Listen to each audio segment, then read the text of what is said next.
Rightio, it's episode number 48 of the Legate podcast for myself, Tom Wickstead. It's me, Andy Grant, and this week we got David Downie. Evening, lads. How are you? Yeah, really good. Really, thanks for having me and pleasure to be here. Mate, you're someone I wanted to talk to for a while because you've done something which I always talk about, and it's following a passion. You kind of, it wasn't, I don't know, it's something, well, you'd be able to tell me more about it, but for me, podcasts, it's definitely come along more recently, but you've been doing this a good while, haven't you now? Yeah. And from what I think, when I used to see you doing stuff on social media, because it was Everton based, it was kind of like, I'm buzzing for him and it looks like it's going great, but I was like, don't really know that much about it because I wouldn't in that sense. But it's great to see that it looks to be one of the first ones. Yeah, it's a really funny story how it come about, really, because I worked at Radio City for just over 10 years, and the Anfield Rap, obviously everybody listening to this will know about, approached me and my former boss Steve Hoddesall about having a show on Radio City Talk, which is, most people will know as Radio City's sister station, and they come with this concept, this idea. They were very much in their infancy back then. I think they'd only been going a couple of years, and it was basically gang of lads around the microphone having a drink talking about Liverpool. A couple of them former journalists and stuff like that. So Steve decided to take a punt on them. He recognised that they were a growing business, they were unique in what they did, trying to bridge that gap between football fan and journalist, which the Ravens' success that they are now was a really good call to make. But it put the station in a bit of a pickle, really, because we had a Liverpool show and it has to be impartial. The station, that is not obviously the Anfield Rap. And we basically said, well, we need to come up with an Everton show. We can't not have an Everton show. So he said me. So before this gets started, the Anfield Rap is you got to thank Liverpool supporters. Really, well, at the start, I contributed a lot to the Anfield Rap, really, sort of like an outside voice. Like Andy Heaton was one of the first guys, was he? Andy Heaton, he's still there, obviously. Neil Atkinson, he's still there. Rob Gutman was there.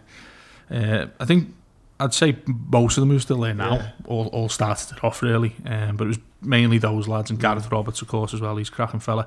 They all started it off. And their first show was after Steven Gerrard banged in a hat-trick against us. Really? The day after, the first show was reflecting on that game, and I had to sit there for an hour listening to them. And it was very raw, it was very passionate, as you can imagine, as they are now. Barely any radio etiquette at all. People talking over each other, things like that. And we were like, well, it's unique, it's different. We'll carry on with it, you know. So quite quickly, we realised we needed an Everton presence. And Steve turned to me and said, well, you're a Blue, why don't you do it? And I was really reluctant at the time, because personally, as a journalist, that you want to try and remain impartial for as long as you can. Now it's a little bit more different. You're allowed to sort of show your club colours on social media and stuff like that. You see it on 5 Live. And did you never used to be able to do that? No. Not be able to. I wouldn't say not be able to do it. Just hide it more than. I think it wouldn't be something that you'd scream and shout about, because working in a commercial background, working at any journalistic level in sport in this city requires you to cover all of them. You couldn't just say, I'm an Everton journalist, I just want to go to Finch Farm all the time. And at that time, I was going to Tranmere, Liverpool and Everton, just covering the press conferences, interviewing the players and managers. And that's what I wanted my career to be. That was, you talk about goals and sort of your dreams and stuff, that's exactly what I wanted to do straight out of uni. And unfortunately enough, I got that opportunity really quickly. And then Steve turned to me and said, well, we need an Everton presence. Can you at least try and set it up? So I contacted like a couple of the fan sites and I said, do you fancy maybe doing it? And back then, podcasting was relatively new, 2012. 2012, right? Yeah. What are you looking at? It's just football forums and blogs, I'm guessing, was it? Or? Pretty much, yeah. Just the sort of more prominent accounts, because you think back to that time, it was more internet forums. Podcasts were a thing, but they weren't the thing they are now. And it was more some of the big accounts like Grand Old Team, NSNO, Blue Kipper, places like that. And he didn't really have anybody who did that sort of thing. So it ended up getting a DJ who, funnily enough, is one of the main DJs on one of Radio City's sister stations now. He was a Blue. And just some lad who said he fancied doing it, who got back to me on Twitter, and it was just it was them two. And he said, you're going to have to get someone else. I was like, I don't know where else to turn. And he, of course, was useless because he's a massive red. So I was like, what do I do here? So I thought, I'll just come on the first one, but I won't talk in references of we and us. I'll say they and them. And obviously when you support a team, you can't do that for long. So, and it went all right. It was really bad to begin with, like shockingly bad. In what way? Just the level of conversation. It was really cheesy. I think I've still got the first episode somewhere that sometimes when I want to embarrass myself in front of people, I play it to them, and it's really cringy. Is it available online? That first episode, yeah. I'm sure it is somewhere. I'll try and dig a link out for you. I really hope it's not, but I think it is somewhere. I think that sometimes when we do these, me and Tom do them sometimes, and we just chat about each other, and I think, who's going to want to listen to that? Or I think, but then people seem to enjoy it. Was it? Yeah, it's insane that. Not a case like that. Yeah. To this day, I never, and this might sound like I'm paying lip service to people who listen to what we do, but I never take for granted an audience. If you can develop an audience, one person's there taking enjoyment out of you speaking, that to me is pretty fulfilling. Oh yeah, like you guys doing this now, the people you've had on.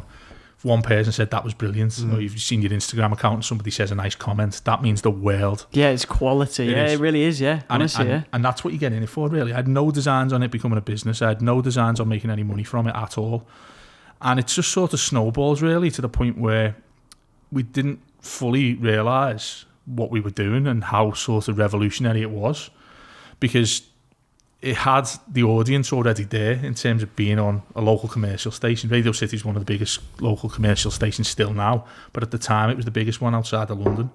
So you had the audience. I was just really conscious about just feeding them a load of shit, to be honest with you.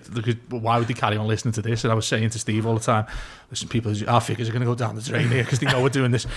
And remarkably, we found a niche for it, really. We found, I think it was initially, obviously in response to the Anfield Wrap, because there needed to be a blue presence on the radio, but not in terms of the quality of it. I was always really conscious of it, of what people were saying, what I was saying more so with that eye on my own personal career.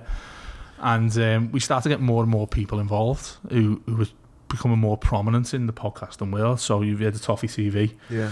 Very different to ourselves. I think they cut it a little bit more close to the bone, very passionate, whereas I'd like to think with a little bit more reserved, a little bit more considered opinion. Obviously, there's a big market for both because they do it phenomenally well. So Ped, who does that now, come in as our host. And it was one of the best things we did because he already had a presence on social media, so we just sort of jumped on his back really when he brought to the show. It did wonders for him as well. He was getting radio exposure, and then for 3 or 4 years, it just sort of, we seen more demand for it. And this is still under the Radio City kind of umbrella. Well, that was an issue really, because as it become better and I become more immersed in it, and people sort of started. Then your baby, then, isn't it? Exactly, and then I don't want it taken away from me, so I was like, well, hang on, Bauer Radio, who own Radio City, and loads of other stations across the country like Kiss, Rock FM, Key over in Manchester, huge. There's them and Global really are the two big players in radio. They effectively had ownership of that. Fortunate for me, the MD at the station was not into sport, even in the slightest. And I thought, I need to act pretty quickly here before they catch wind of how well this is doing. Fortunate for me as well, he didn't check the download figures either, because he didn't know what a gem he had. Well, this is sort of a conversation I want to have with him now, because he's recently left the company, which is why I'm fine to talk about it. And he just left us to it basically. City Talk at the time was going through a lot of changes in terms of we stopped matchday commentary on Radio City in 2015, which again fortunately landed on my lap, made a bigger market for us because we were one of the last sporting shows on the station really, and then more and more demand coming for it. I noticed the Anfield Wrap, and I was really close and still am to Neil at the Anfield Wrap, and I took inspiration from him because he basically came up to me one day and said, well, why don't you do this? You've got X amount of listeners, is it time to sort of monetize it? And I was still really reluctant because, again, I'm no businessman, I'm no salesman, I've got absolutely no acumen in that area whatsoever. I'm all about the content and making the content as best I can.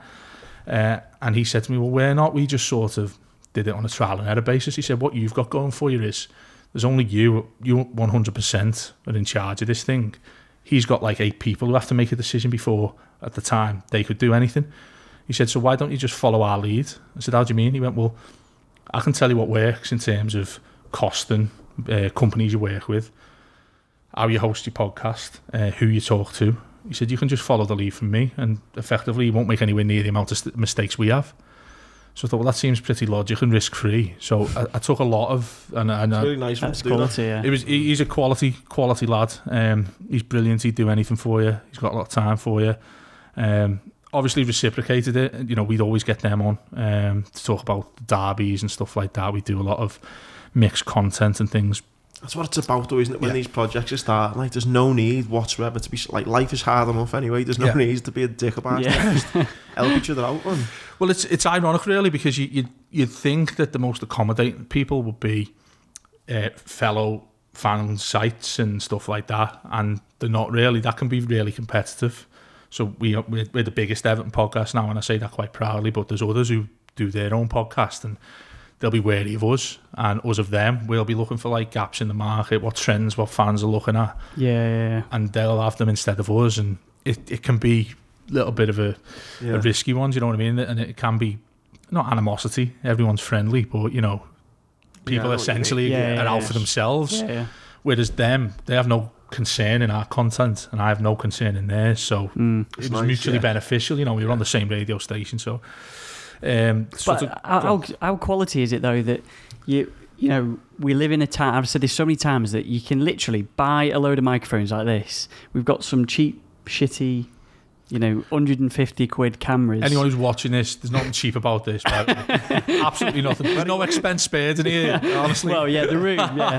It's a pity we don't own the room, but you know, and literally you can start taking viewers and you know, from the big corporates like Sky and things like that, and build something that becomes a business that, you know, how you look at people like the Anfield Rap and you see how passionate they are, and yourself, and how they love every single day what they're doing, creating content that they just fucking love to do. Yeah, it's quality that you can do that now through the internet, and you know, and it's seen all over the world. Well, that's it. I think the best thing about it is now it genuinely offers a genuine alternative to Sky, BT. I mean, you see it every week, don't you? Where you'll have somebody like Arsenal Fan TV, maybe a bad example, but you look how big they are now. And whenever Arsenal lost a game, what's the first thing everybody did? You've got to watch Arsenal Fan TV. It's not, you've got to get Martin Keown's opinion on Match of the Day too. That feels like that feels pretty old and ancient now to many people, I think. I'm surprised Sky haven't gone through a buying process of buying, you know, like at least getting some sort of ownership within all these different... Well, they done the Gary Neville one, didn't they, for a bit? Gary Neville as a kind of Sky podcast. Yeah. Well, they did their own for a while. I think they still do, especially when the transfer windows are open, things like that. But I think what you mean, Tom, is why didn't they sort of try and assume control of these podcasts? Like, to sort of keep a lid on it, if anything else, really. See that everybody saw them as the premium brands to go for. It's difficult because they still get the likes of ourselves, the Rap on, as contributors. I still think they're very wary of how big it could get. I wouldn't go as far as saying fan TV, fan culture, fan media, and I hate the term really because I'm a fully qualified journalist. I think it's dumbed down when people say that, because when you say that to people, when you say it to people who don't consume it, automatically I feel they think, oh, it's just a few fans ranting at a camera or ranting into a microphone. My ideology of it has always been it's professional, it's cutting edge opinion and it's passionate, but it's not fucking Everton this, fucking Bill Kenwright. So if you've got that opinion, fine, I don't care, but at least say it in considered fashion. Journalism, proper journalism. It is, and I suppose in my personal career and what the Blueroom's done, they've sort of aligned quite well in that regard, really. So I do count myself really fortunate. But back to how we sort of got to it being a business was I took that advice from Neil, and then in 2015 we decided to just take the plunge, really. We worked out that we'd have very, very few overheads, if any. We entered a profit share agreement with a subscription service, which people could pay for extra content. The one thing I was really conscious of was charging people for stuff that we'd previously given out for free. So I decided to call it the Blueroom Extra. It was always extra. It's not, you know, you're not paying for something that I've given you for free. So as it stands now, we do 2 free shows a week. One's a post-match podcast after every single game, which we try to get out within the hour. And one's the weekly show, which goes out on Radio City Talk still. Which is great because we still have that partnership with them. That goes out on a Wednesday night. So that is the free stuff we've always offered, and that'll never change. I don't want to ever seem to be ripping people off. I don't think the costing of it's ever an issue, really, because it's like it's £4 a month, you know, and I don't think many people are going to miss that with due respect to personal financial situation and stuff. But and the wrap, I think, for £5, you know, it's buttons really for what you get in return. We offer, I think, we promised the sort of commitment we made was 20 hours a month minimum. So we try and provide a show of lots of different variety every single day. And I think more and more people are doing that subscription though. And I certainly, when I look at my bank account, the amount of subscriptions I've got, like Netflix, porn, browsers. I love his name checking them. But like, you know, it's gone through that phase though, hasn't it? Where like I think maybe 5-6 years ago, maybe a little bit longer, I wouldn't have paid for browsers.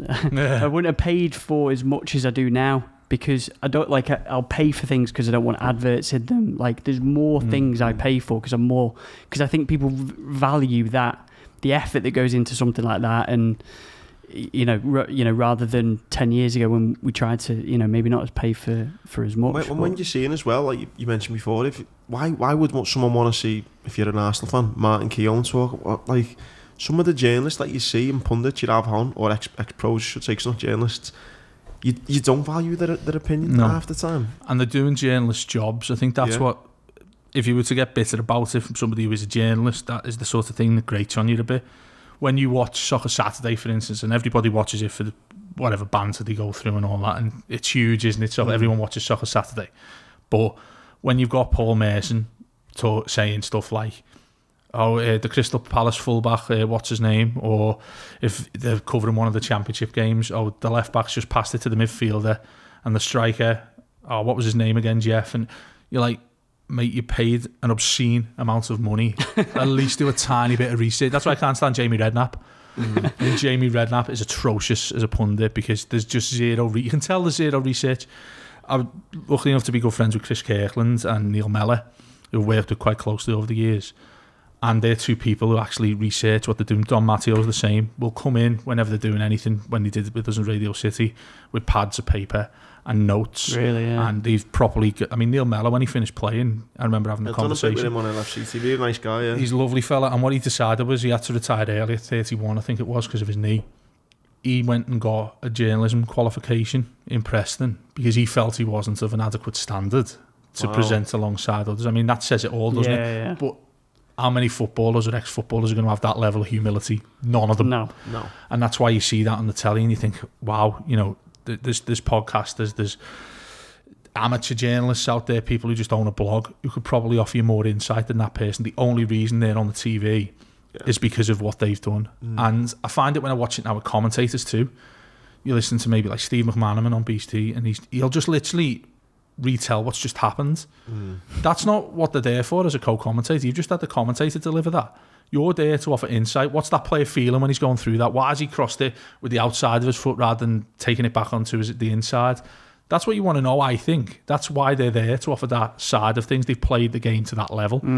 But them just saying, yeah, he's done well there, he's flicked it over his head and that's a great shot on target, or he's unlucky there. We know that. I know that. I'm watching it. I can tell you that. But I'm going to be getting a few grand a game to sit there and watch it in a nice media box and having lovely food. So it's a frustrating thing. But I feel as if as a...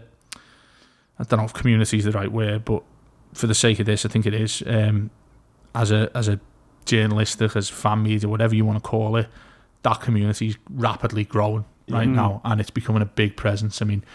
Anytime when Ancelotti was appointed Everton manager, we were all over the place. We were on the BBC, we were on Sky, BT, did a lot of Premier League TV stuff which goes out around the world. I think we're essential to what they do now, and it's good to see it being recognised for what it is, but I feel as if there's still a lot of hard work to do to sort of get parity. I don't think there'll ever be parity because nobody's ever going to blow Sky out the water. No. Nobody's going to... the Blueroom's never going to have live match day commentary rights. Do you know what I mean? It'd be lovely, but it's never going to happen, I don't think. Not in our lifetime anyway. But you look at the rap and you can take real inspiration from that. I think if you're a young content creator, if you're a student who's just going through journalism school or you want to get into this sort of thing that you guys are doing, like you just referring back to what you said, Tom, it's so easy now to get a microphone. Yeah. You can do it on your phone. Yeah, of course you can. Yeah. And you can get it out there. You get your voice out there to hundreds and thousands and millions of people. It's great, isn't it? 100%, especially if you're an up and coming journalist, and that, exactly what you've done. And if I imagine, I don't know if you went through the same thing as you leaving university and then maybe trying to struggle to find a job where you can literally put together a portfolio, something like this, and literally go, if it doesn't work, you go, this is what I've done, this is what I've built, as a bit of a portfolio to, approaching a big organisation or newspaper or something like that. And that's dead right. And it's the first thing I'd recommend anybody who's going to university to do now, is start building that right now. If you've got a passion for it, I think it'll come as second nature to you anyway, but really press home, because that's going to be the difference when you're going for a job, when you get out of uni. Have you been proactive? Have you done it out of school hours type of thing? Have you had that commitment to do it? Because that's what will separate you than the piece of paper you've just got from the uni when you go for a job. Yeah, because it's such a vocational industry. I mean, we used to get my degree, they'd set up fake press conferences and things like that, and would they? Yeah, you'd have to write a match. So that in my sports journalism module, the lecturer just put a random game. He wouldn't tell you what it was on the telly, and you had to write it as if it was live and you were in the press box. Really? It sounds pretty lame, because I quite like that. Well, no, it's fun, but you're like, I'd rather be at the real game to do it. And eventually we ended up going to Marine a couple of times, and doing it live there, which was great. But it's such a vocational topic and subject. I guess it's somewhere you've got free license in terms of creativity, so you should just be, foot on the pedal as soon as you start and get something like this up and running, or whatever it is you're interested in. It's like that thing we've had the video before at the famous what's the word? He's a philosopher, and he says, what if money was no object? And he's saying, whatever your passion is, just do it, because you'll get good at it, and you'll get so good at it that in the end people will want to pay you for it, and there'll be other people who like what you do, and so it's just start it. Like, you won't make any money at the start, but just do it because you want to do it. It's your passion, and then you will get good at it. Yeah, and I suppose the other side of that coin is I'd never start it with the intention of thinking I'm going to make money from it. We said this. You can't. There's much better things to do than trying to make money with podcasting. It's fucking difficult, isn't it? We had up all the money we spent, and that, like, we had. And time, and we had definitely minus this past year. You'll be operating at a loss. Do you know what I mean? But just like you say, what you've just said then, Dave, you got to go into it for the right reason. There's nothing better when we've done like a really good episode, and like you like I upload it onto YouTube, and then you upload it, and then upload it to the hosting site or whatever, and then it's there, and you just think there's something so special about that. I think it doesn't matter if you got paid £4,000 to do it or minus £4. It's all worth it. Yeah, definitely. Massively so. And I've done a bit of lecturing in podcasting and things before, and people come in, particularly young people come in, like, first question is how much you make. If you really, and it's nice in one way, because it's personally you recognise as somebody they've seen as maybe a success. I don't know, but the other side of it is I never ever started with that. It was a part of my job that I didn't want initially. I sort of fell into it and was very fortunate, and I've capitalised on that and made it a success, but I'd never go into it with that intention. You should never become a journalist to make money. Absolutely not. It's really it's funny that when you say really that as well. When I started speaking, it just made me think of it. When I thought I'll do this speaking, I didn't even think, probably quite naive of me, but I didn't think, what does a public speaker make? That's one thing I never ever thought. How much do you make it? I'd done it because I thought, and now you're rolling in it, so Rolls Royce parked outside. But I do think that's such an amazing, we've touched on it a few times, haven't we? Like, I've had loads of ideas, and I've thought, this is gonna make me a couple of quid, this, and it's fell on its arse within the first week or two, and it's just got nowhere. The point you made before about life being that way, I think there's a deeper message in it all, isn't it, really, about you do follow it, and as cheesy and as corny as it might sound, if you do follow that passion, you often end up reaping the rewards in ways you never thought were possible. Definitely. 100%.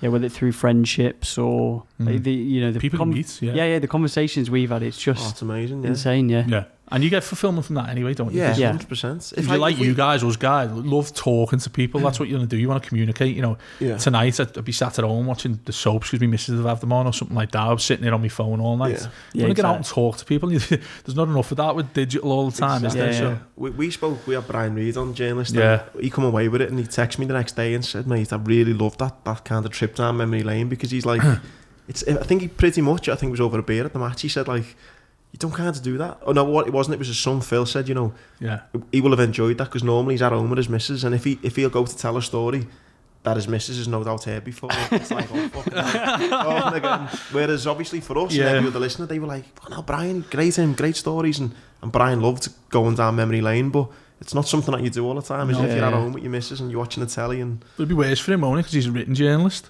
so it's not like if we've got a story, I'll go and tell it on the radio to people. He's confined to a laptop, and he's writing it that way. So I think that's why you see a lot more now. You look at, I don't know, like James Pearce, Simon Hughes, who do the Athletic podcast. Athletic, brilliant, They love to come on and talk. I remember big journalist Paul Joyce called us one time a few years ago, called Steve Ottersall, and said, I want to start broadcasting more. Greg O'Keefe did it with me. He said, I want to start talking a bit more. I want to start getting my voice out. And it's double-ended sword, really. You're looking at, he's doing it for personal fulfillment and getting his career off the ground in the broadcasting terms, because I think in journalism now you've got to have more than one string to your bow. You can't just write. You need to be able to talk. If you can't just broadcast, you need to be able to write. Every journalist now, I think it's gradually moving towards that multifaceted skill set you need to have in it. And they sort of approach us and say, well, can you get me on here? Can you get me on here? Can I have a regular slot every week to sort of talk a little bit about what I'm doing? Because the newspapers industry's not doing great. Online will always do, because you're up to date. You look at, sadly, that Kobe Bryant story. It's insane. It's on the internet before I think even his family knew, which is obviously tragic. Just said before we start recording that TMZ. How the fuck do they know? They're like their version of the rag, aren't they? Is that what it is? Yeah. They broke Michael Jackson. Loads of. They seem to just break the stories. I know the BBC always hold back from, if it's something big, because they're checking sources constantly. But TMZ, like, how the fuck are they getting this information? Like, I just happened to be on Twitter and I saw that retweeted TMZ, and it was 10 minutes after it posted. And then I sent a few WhatsApp saying, have you seen that story? And then Tom said that his wife seen it on the news or something. It's like, fucking hell. Like, they make, and British paparazzi's got a bad name, obviously. Remember what happened with Princess Diana and things like that with the French paparazzi, but apparently America over there, it's a completely different level. It's as in, like, it's more mental. Yeah, I don't know if you've seen Tiger Woods when he found out the news. They're actually filming him being told the news by his caddy whilst he's playing about the news. Really? They just don't give a shit. I mean, they'll have people constantly following them around, not to the level we do. You'll have maybe here with celebrities and all that, sort of 3 a.m. girls and all that, and all the magazines. You'll have people camped outside people's houses and things like that, but over there, they managed to find a way into the property, and for some reason there's no sort of legality issue with that. They can just walk. Yeah, that's insane. It is really mad. Yeah, and I just don't envy it at all. That sort of celebrity side would drive me mad if that was me. When we had Eunice on, she's good friends with Angelina Jolie, and she said, like, if you knew it. Eunice who won Gladiators? Yeah. Oh, mate, she was brilliant on that. I love watching it. I'll send it the podcast link. It was a cracking really, episode. Really good. But she's good friends with Angelina Jolie. She met her on. She was a stunt double, and she's godmother to her children now. And she said, like, it's not even. You wouldn't want that lifestyle, the money, all the fame, the adulation. You wouldn't want it if you'd seen how bad it can get. Like, she was just like, yeah, her daughter. When she goes to a restaurant, like they'd been skiing, hadn't they? Yeah. And her daughter said, "Mum, please keep your helmet and goggles on in the restaurant so that other people didn't know." So if you took it, obviously recognise her. Which is really sad, isn't it? I mean, what's your family life like there? No, you know what I mean. You think as well. We said before how sad it is about Kobe Bryant, and you think it doesn't matter the money, the fame, and everything. Like, life is so precious, and if you're having to live your life under that kind of microscope, it's just horrible, isn't it? Yeah. No amount of money could make me want to say, I'll have that. Do you know what I mean? No. Those obviously the TMZ people, they must do I presume they do journalism, don't they? And it's a legit outfit. I don't know much about it. I mean, it'll be journalism in loose terms. So you'll see gossip journalists, and they're not, in conventional terms, journalists. I mean, it's a massive umbrella, journalism, I suppose many would say, at the lower end of the scale, are the types who just make contacts or will get in with a friend of a friend of a friend who's best mates with Angelina Jolie, for instance, or Brad Pitt or whoever, and that's how they'll get their information. They will class that as journalism, which in essence, I suppose in literal terms it is, because you're acquiring information and you're finding stuff out from sources. That's part of being a journalist. But the ethical reasons that go along with it are completely different, aren't they? They're so slimy, all of them, aren't they? You've got anything you see has got to be worth. I mean, you can imagine them breaking that news about Kobe Bryant. The person who's done that knows that his family probably don't even know. Yeah, and you're still happy to say, I'll put that out and I'll put my name to that. It's all on advertising, it's soulless, really, isn't it? And funny enough, brings me back to the point that you've just made then, how journalists now, respectable journalists who you look to, need to have those type of faces, because obviously someone like that you wouldn't, but the likes of yourself on your podcast and everything you've done, I'm going to refer to Si Hughes. Read a lot of his work, and yet you hear him on podcast, I've seen him on YouTube, and he's like, I'm so kind of drawn in when he's speaking, and I want to listen to what he's saying, I want to read what he's wrote. He's so well respected, where again you flip it to someone who's saying, hey, I've just seen this happen, let's get it on TMG quick. It's just totally different. It's the whole clickbait generation as well, isn't it? Because referencing it to sport and the career that I'm in, you know, if you write an excellent dissection of a football match and it's the best match report you've ever read and the proudest bit of work you've ever done, and you'll get, I don't know, 300, 400, 500 people clicking it and reading it. Or if you see that Roberto Firmino's changed his hairstyle, that'll get millions of clicks. And I think the owners, corporations of journalism now, you see it a lot with a lot of newspapers, which I won't mention because I've got some good friends there. They're told to write those things. They're told to incorporate that into the content they're making, because they know they're the buzzwords, they're the Google AdWords, they're the words that people will search for on Twitter. And all of that. It's down society, though, isn't it? It's really sad. You know, you do worry about how people get certain things in their head. She was a journalist, and she's a great writer. She's wrote some great things and stuff. But then sometimes I'd speak to her about journalism. She done a journalism degree and stuff, and it's just like Phil Reed. I'm good friends with him, and it's sad when I speak to journalists. It does genuinely make me sad. I used to love English, and it was the best grade I got going through school and stuff, and nowhere near, I'm not a journalist or nothing, but I've always had a soft spot for kind of literature and stuff, and it fucking does kill me. Like when you see especially good writers as well, maybe struggling, and you're thinking, what I'm writing's good, like you've just said then, something you could be really proud of, but yet it doesn't take off, it doesn't get the traction, and it's because it's not about fucking, Bobby Firmino's teeth, or it's not about, it's... Yeah.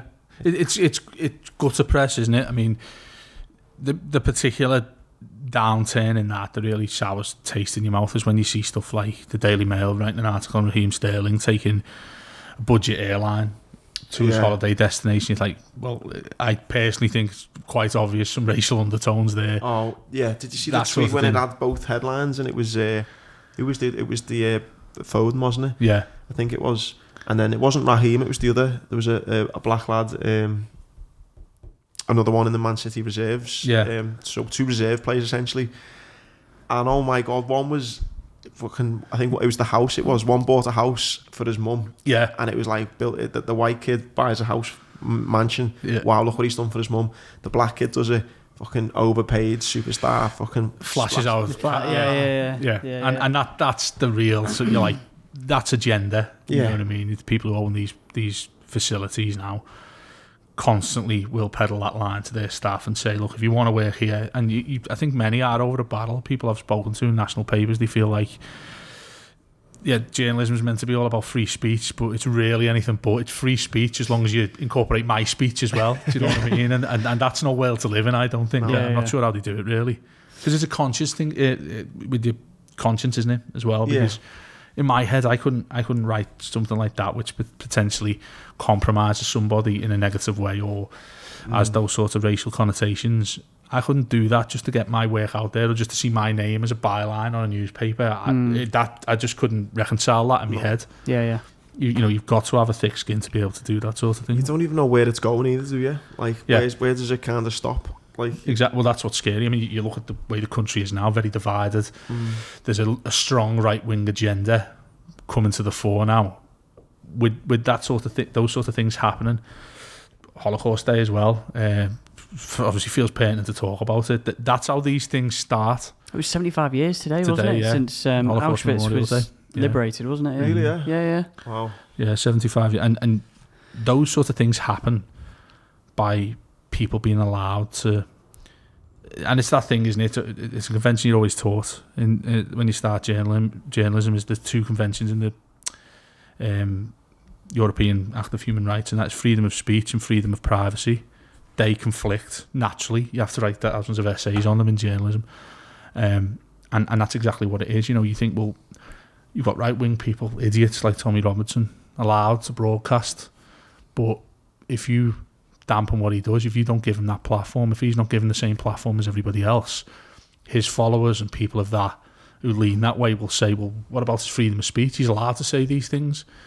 The very, very dangerous line to go down, because in reference to what today means in terms of the Memorial Day and the liberation of Auschwitz, you know, that's how ideologies like that start, is when those dangerous ideas where people just have total disregard and empathy for their fellow humans. That's where that originates from, and it's pretty scary, because you look at the way the Prime Minister we've got now, for instance, as well, and I don't want to go all political on this, but he accommodates those views. You know, you look at Nigel Farage, big profile, people giving him a profile. He never won a seat in his life as an MP, yet he's still given those platforms with dangerous language. You just wonder where it ends up. I'm with you. I think it's a very, very scary world. When you say about the dangerous language and the clickbait, they both go hand in hand, don't you? Because someone who can write a really kind of honest, looking at both sides, and you know, the thing is that you've got to sit and read it. It might take you 5 minutes, it might take you 20 minutes, but you sit and you read a balanced view by someone who's paid well, went to university and is good at the job. Great. Or you've got these clickbaits of someone like Johnson and Farage saying what they do that you can digest in 30 seconds, and suddenly now people have got two very different opinions, but it's the same things happened and the same, but people are just fucking off in different directions then. And that's fucking scary.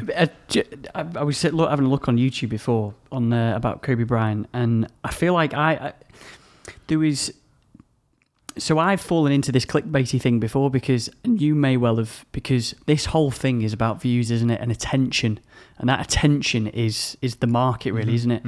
So like, I remember with the Eunice one, put in keywords about some of the actors that she spoke about, and in the title as well. Do you know what I mean? Things like that, and you can kind of see where people do go.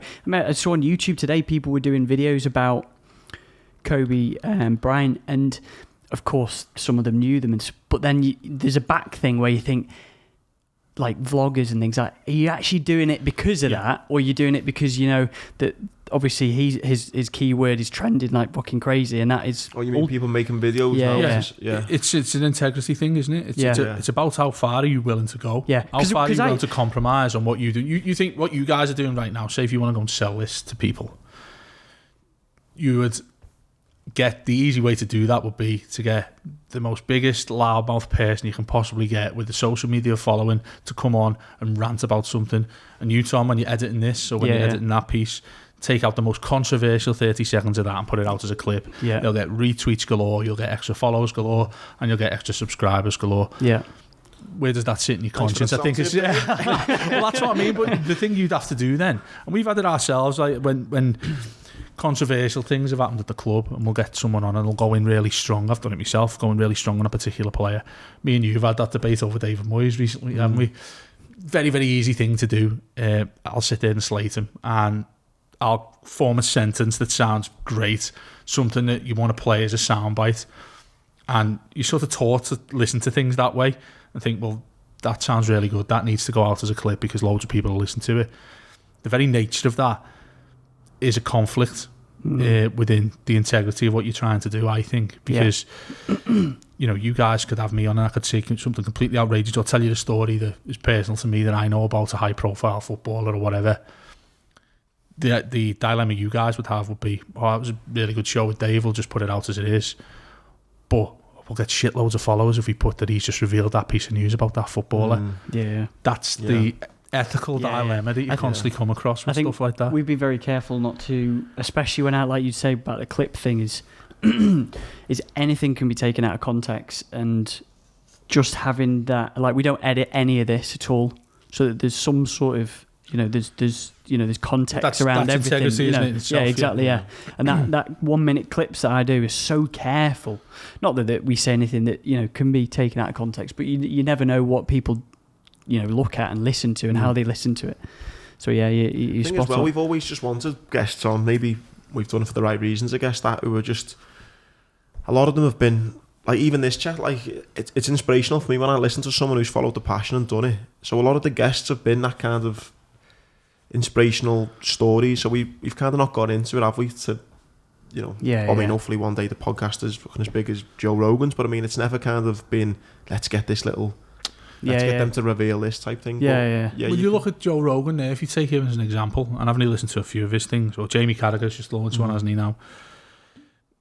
The ones that sell are the most controversial. Why is Conor McGregor the best? Is Conor McGregor the best? I don't follow UFC. Do you follow it? Do I know. I follow it when he's on, though. I am, exactly. That is the exact point I was going to make. And, he might not be the best UFC fighter. I mean, I don't think he is, from what I know of him. I'm supposed to know these things, but I just completely wing it and follow someone else who'll know about it. But he's the best selling of what he says. Well, we had Tony Dodds on. He was just saying if it makes money, it works. And well, you've got someone there who's anti that, because he did boxing, and you talk about passion. I mean, I worked with Tony for a long time, really good friend, and he's somebody who's just completely stripped back of anything that you could see as fabricated. He's like a very pure human being, isn't he? Yeah, he's we brilliant. was talking about that, how he was kind of just on the brink of that. Do you know what I mean? And it's not kind of bitterness and regret. It doesn't come across in that way, but you can tell that it's just unlucky that he kind of just missed the kind of bigger paychecks and the kind of bigger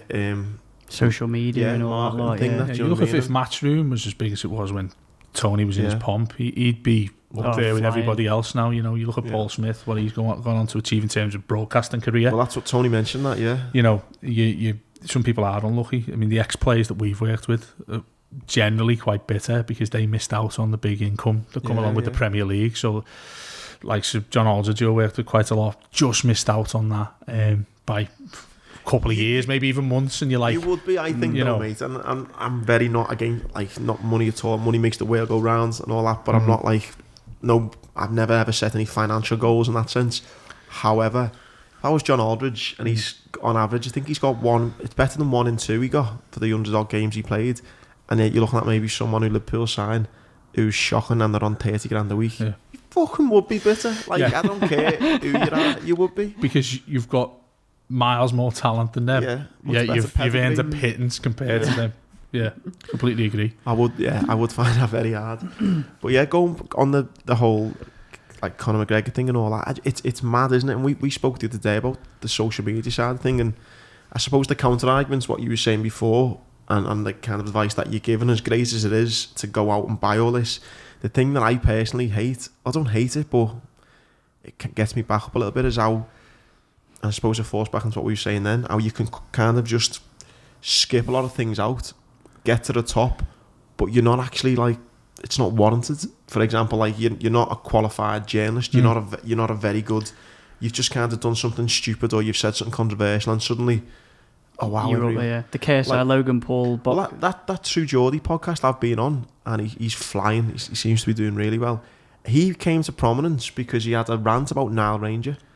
Yeah, because Nile Ranger done the. Is that how he? Is that where he? So you're referring to stuff like the Wellston Raider, Andy Tate, and all those. They'll have made a lot of money at the time when they were relevant. When they were coming out, like, he's the guy who's like Moise and all that. The United fan. Yeah. You've seen him popping up on Paddy Power. You've seen him popping up on Soccer AM. Yeah. You want to give it to end of the season. One. Give it Giggsy. Give it Giggsy. You had an app. You could get an app and say the voice. Oh yeah. Well, Nile Ranger turned around and said something like, "Fuck off to the Newcastle fans who are booing me." And that Geordie's. Do you want another drink, mate? Yeah, cheers, mate. That Brian's mate had just died, I think, and he was a massive Newcastle fan. Yeah. So he'd come on and said, "Look, you're fucking getting paid this much money, saying, having to go with the Newcastle fans, well, fuck you, do you know what I mean, and all that. And it just went viral. And then he started saying his opinion on other things, and then before you know it, he's got Ricky Gervais on his podcast. Yeah. Don't get me wrong, a lot of hard work's gone in the sense of he's grinded at it, and fair play to him in that sense. And that's kind of knock at him, but it just shows you though that if you do something controversial or something.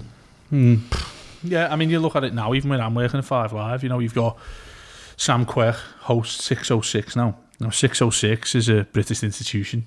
They phone in after the football on a Saturday and a Sunday.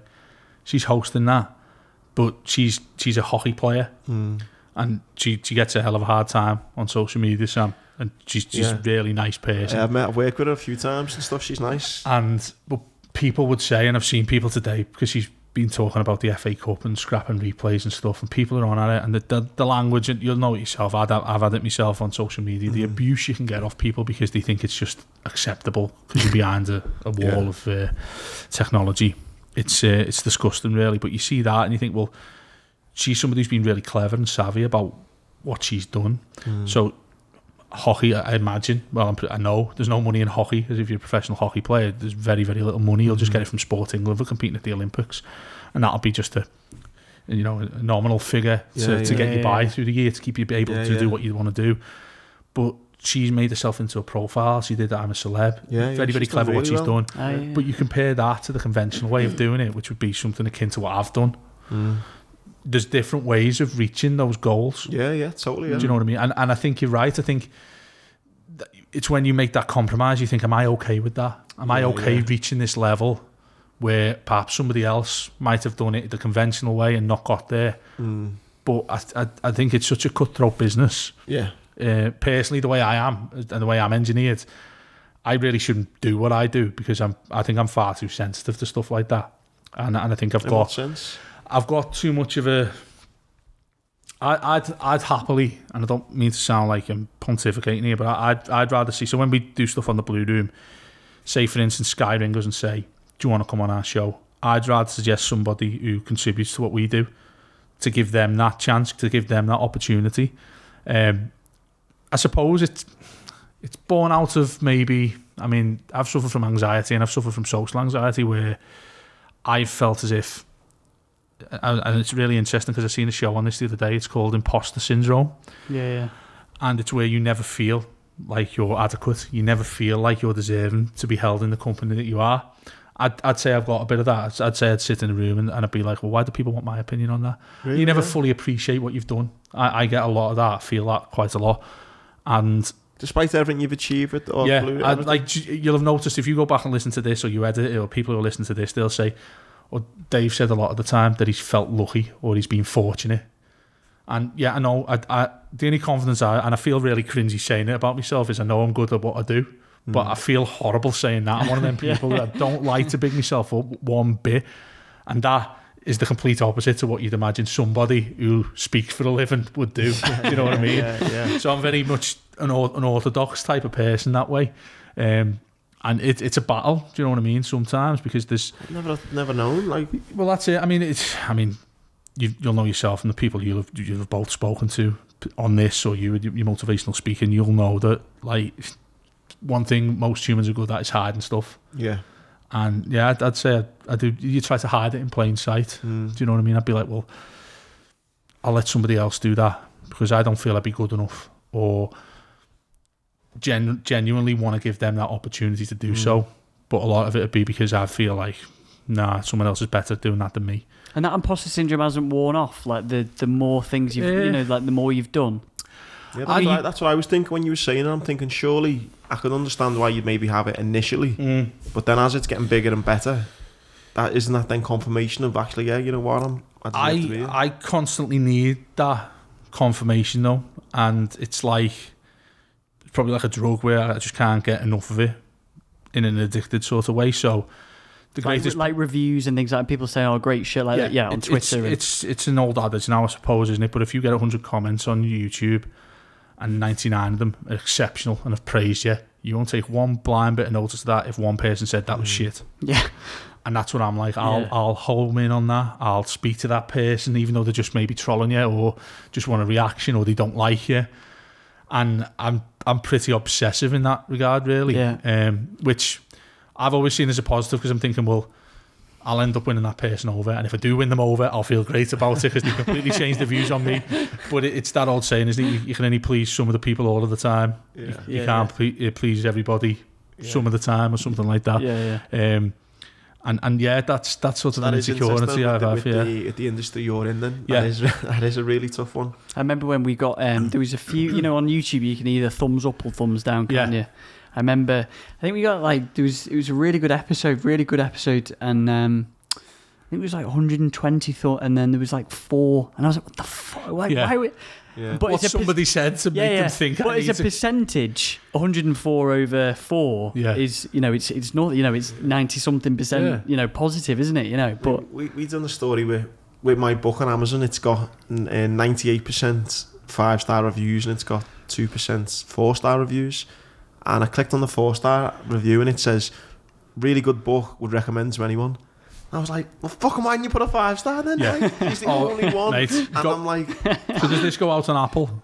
Yeah. So you go on your Apple and it'll have the 5-star reviews and all that. Yeah. And I become obsessed with it because it'll have 5-star, 4-star, 3-star, and it'll have a little bar next to it. And at the bottom of ours, we were only, for a while, I think it still is now, we're rated as 4.5 stars average, and it pisses me off. And I'll click on the ones who've gone like, who rated 3-star, you either like it or you don't. Who goes right in them? Oh, that was okay. That no one does that. No. And the ones I've looked at where they've been like 1 star, they put, Everton got beat, we're shite, and how's that? They put nothing to do whatsoever, and I'll have advocated that opinion in what we've said.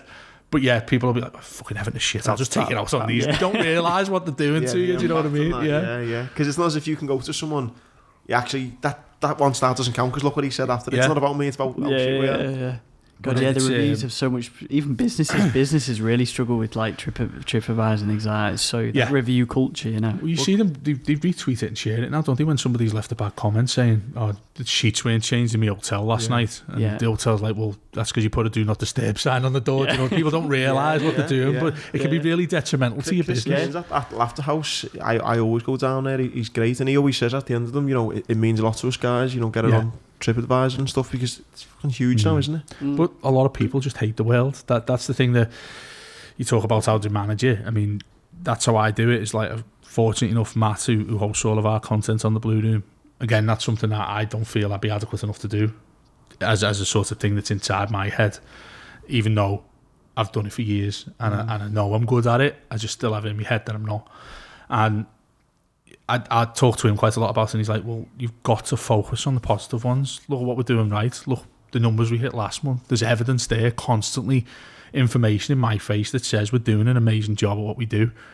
But I don't know, I sort of see that as a positive in many ways, because I think, well, if I'm never fully satisfied, that means I'll just keep searching for it to get better and better. Yeah. But it drives you mad at the same time. Do you know what I mean? Totally, yeah. Is it become more difficult now that you are a business, whereas obviously with us, you know, we could, I suppose, obviously we care if people listen, but ultimately, like, you know, we you know, this isn't paying for a house over our, you know, you're doing it for enjoyment. Yeah, exactly. Yeah. So was there an element of when it did change into a business that, like, did you become a little bit more cautious as such? Because then this has to work.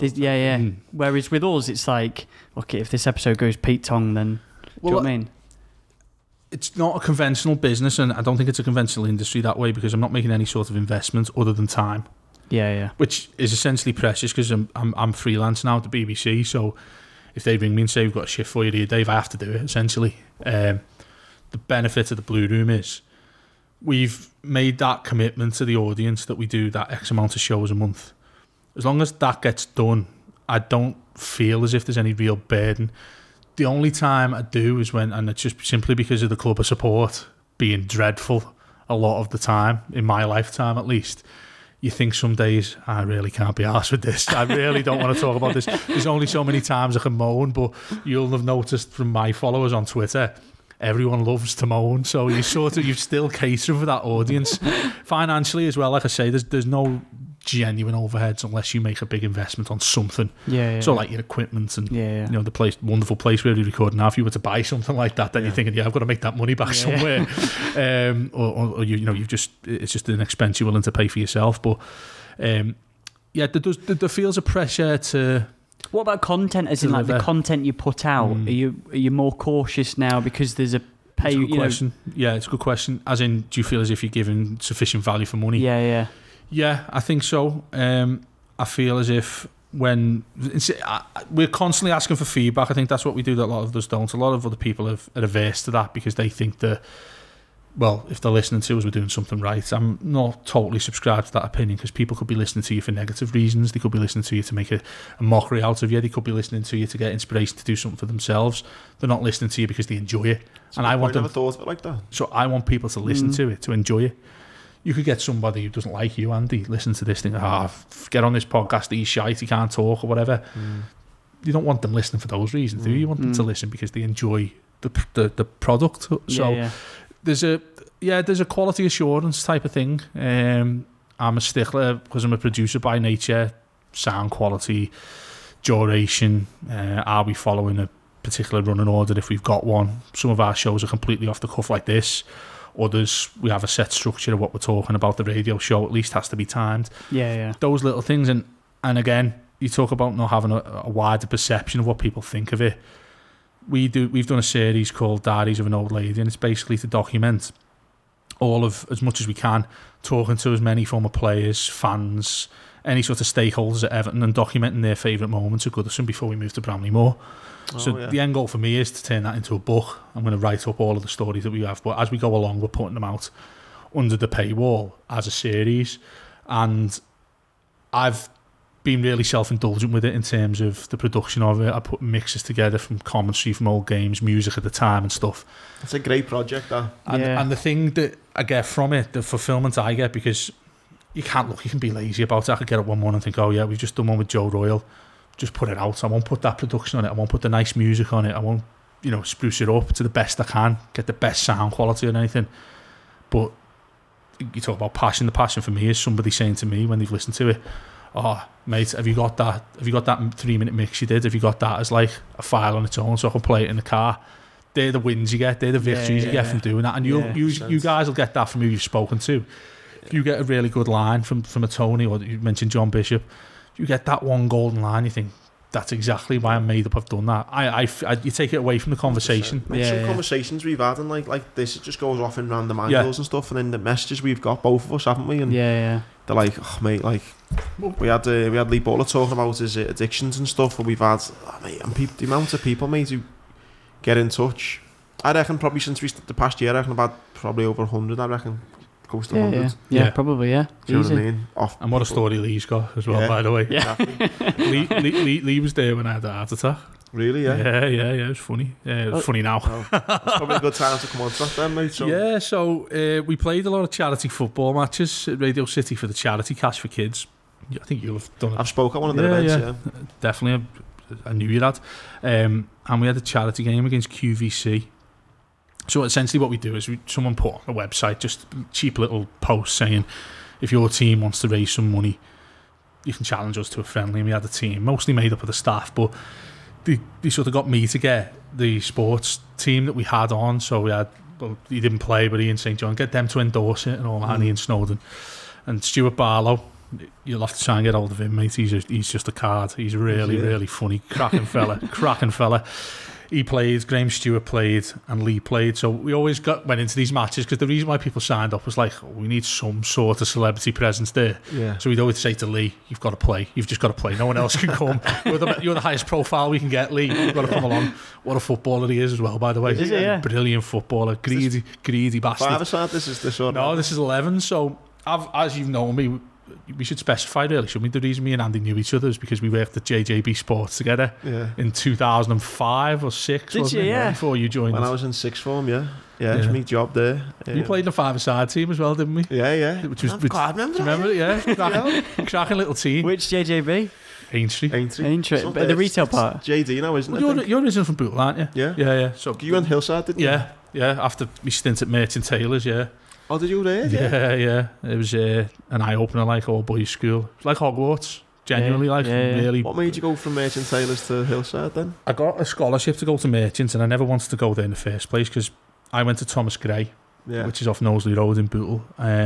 and I got a scholarship to Merchants, and my mum and dad were like dead proud and all that, as you would be, and they were like, you've got to go, and I was like, I don't really want to, my mates are going all over the place, I want to make a decision like that. And they were right at the time. I think I took like a mature decision for being 11 years old at the time and said, yeah, I'll give it a go. Went there for 2 years, and it was just a clash of social class. Really? In there, it was. You could feel it. I'm talking about going like all the Scousers that stick together, and it's only Ian Crosby. Do you know what I mean?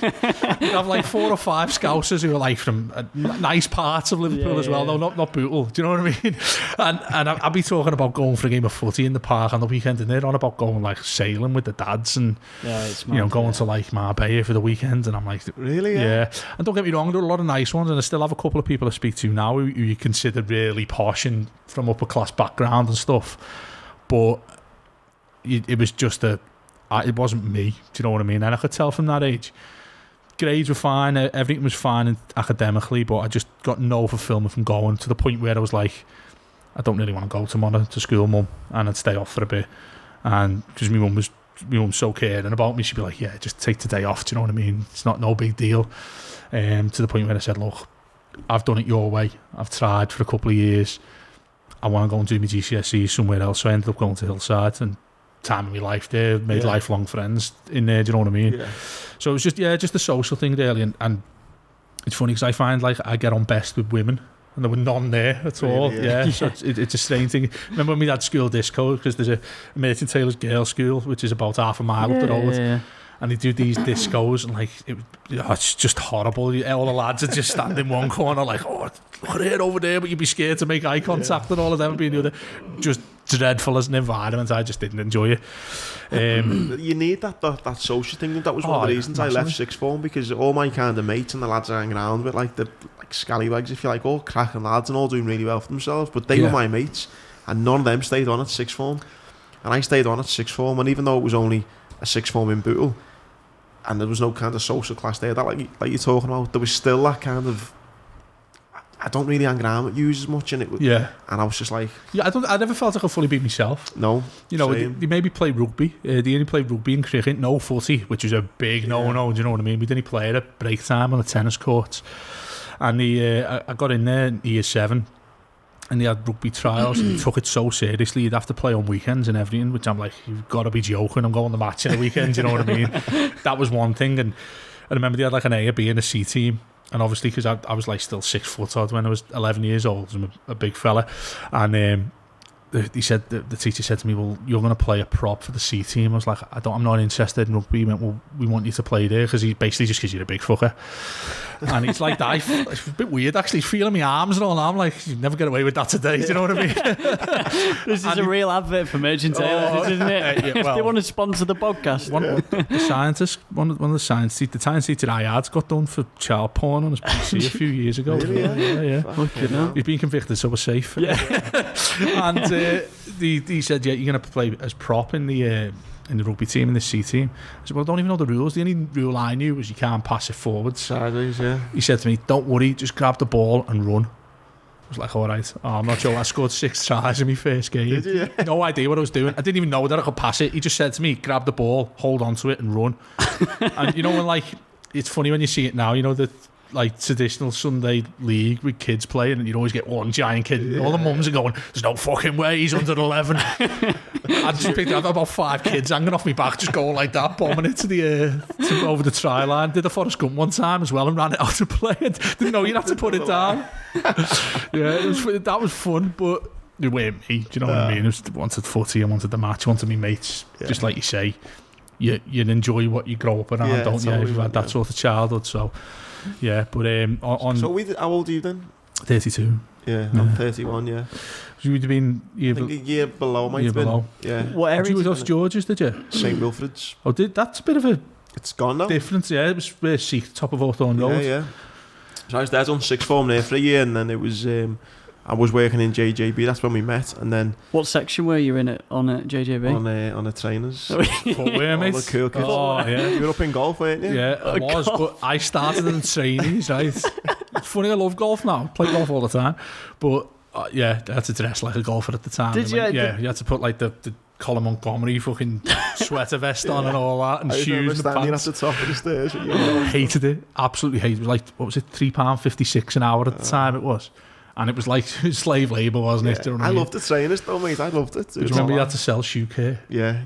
They had this... And laces, I think, as well. That's it. White. You ever remember... do you ever remember... How old are you, Tom? 27. Do you ever remember going in one and anytime you bought a pair of trainers or football boots, they'd say, do you want some whitener with that? Yeah, I do. Do you want some fucking waterproof? Yeah, waterproof, that was it. Yeah. They were obsessed with it, to the point where if you didn't do it, you get a bollocking at the end of the night if you didn't get like 20%. If you sold one, you felt like Jordan Belfort. Oh, like, you know what I mean? Like top sales guy. You'd have a chart behind the door where you had to mark off as a tally and people start competing. And you're like, what the fuck have you got us doing here for $3.56 an hour? When did you leave? Because I was there up until I joined the Marines. What did you... I must have left before you because I had a bit of a bizarre time, really. I left, so... I didn't go to... I went to King George V College in Southport after Hillside. I went KGV. Did you? Yeah. You can probably tell by your accent. Sure will. Yeah. But I couldn't stand it because it felt still the same as school. You were still calling the teachers miss and sir. And the image you get sold of college when you're in school is like this great place where it's freedom and you're on first name terms with everybody. It still felt like school because it was a very serious college, wasn't it? Did you graduate from there, did you? Yeah.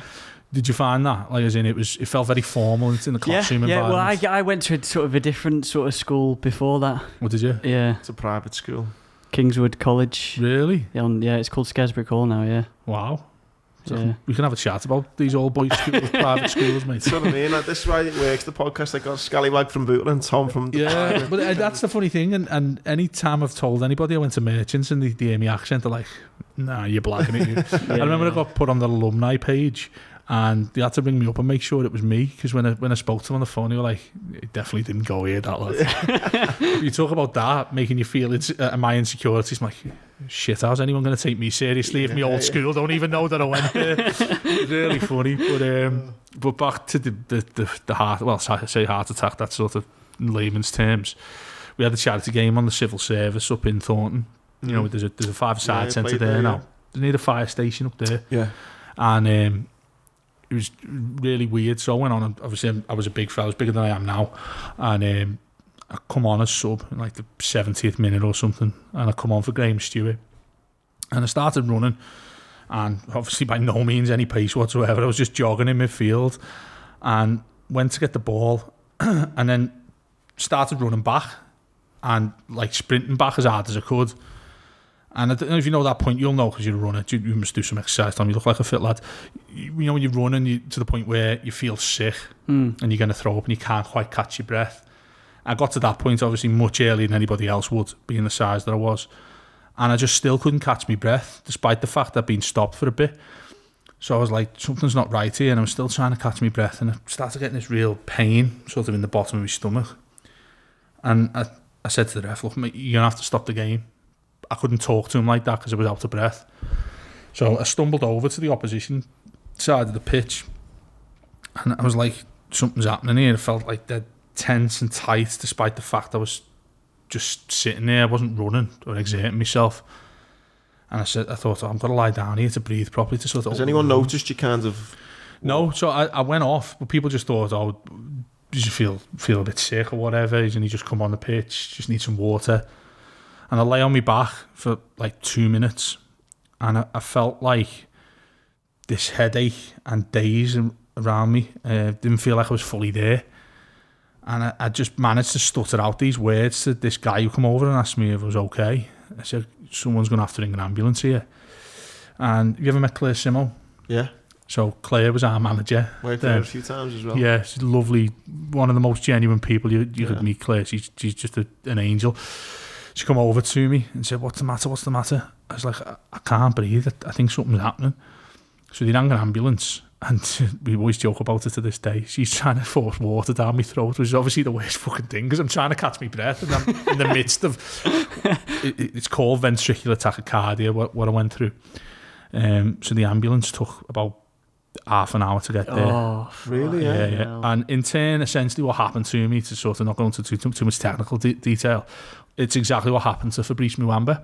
Oh, the Bolton player. No, on the pitch at Spurs that time. He played for Bolton, am I right in saying? Yeah. And essentially what ventricular tachycardia is where your heart beats too fast for any blood to get in or out of it. So obviously I didn't know this was happening at the time, and the ambulance, I should have sued the bastards, to be honest with you, because they couldn't open the gate because it was padlocked. So they had to bring, and he didn't have a stretcher in an ambulance. They had to come over to me, help me up onto a wheelchair that they had, and take me over to the side of the gate where everybody gets in. You know, where like any footy pitch you go to, there's a gap in the fence. No way. And I had to take a step over this little ditch before the side of in the midst of this, what Fucking essentially is called heart failure. Jesus. Got put in there, and there's a guy at Radio City, former colleague, lovely guy called Jonathan Breeze, and he come in the ambulance with me. Obviously rang my mum, my girlfriend at the time, and said to them, get to the hospital. Like. So they hooked me up to the ECG monitor in the ambulance, and I was just, this pain here, right in the Are you middle. still awake now? Or still Yeah, I'm still conscious. Just dazed. Just dazed, yeah. And I felt this pain there, and I couldn't talk properly. Like every single time I tried to say a word, it was like one word per breath, because I just couldn't breathe properly.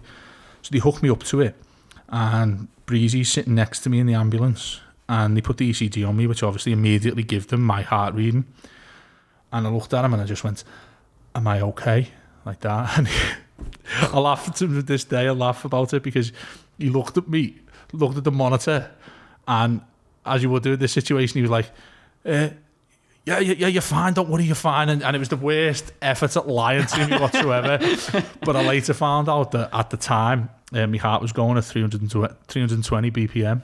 Fucking hell. Yeah. Jesus. So no blood could get in and out of it. 320? Yeah. To the point where they said something akin to it, like bursting could happen.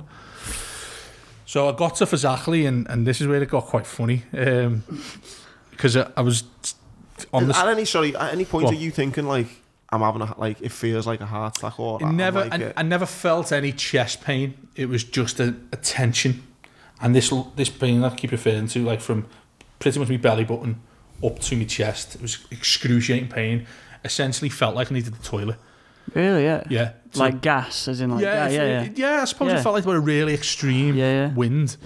Because some people say, don't they say left out, like pain in your... You get pins and needles on one side of your body. Or some people even say this can smell, like the smell changes completely. There was nothing like that. And I remember just lying in the ambulance, and I was like, just keep looking at the light, don't go to sleep, or don't close your eyes or anything. I remember the bulb in the back of the ambulance, just constantly focusing on it. And then we got there, and then again, shouldn't laugh, but I can now, touch wood. And back of the ambulance doors open to the emergency part of Fazachley at the front. And my mum, my girlfriend, and the worst thing, my nephew, who was 13 at the time, because my mum was looking after him, were there. And I was aware that they were there because they were sort of propped up. And the look on the face was just like, I never want to see that look ever again. It was just, it was horrifying. I think about it a lot. And the worst thing I tried to do was, I thought, right, in my head, I need to make it look like I'm okay here. So I tried to put my thumb up. But as you can imagine, in that state, I couldn't do it. And I must have looked even fucking worse. I'm trying to put my thumb up, and I'm like...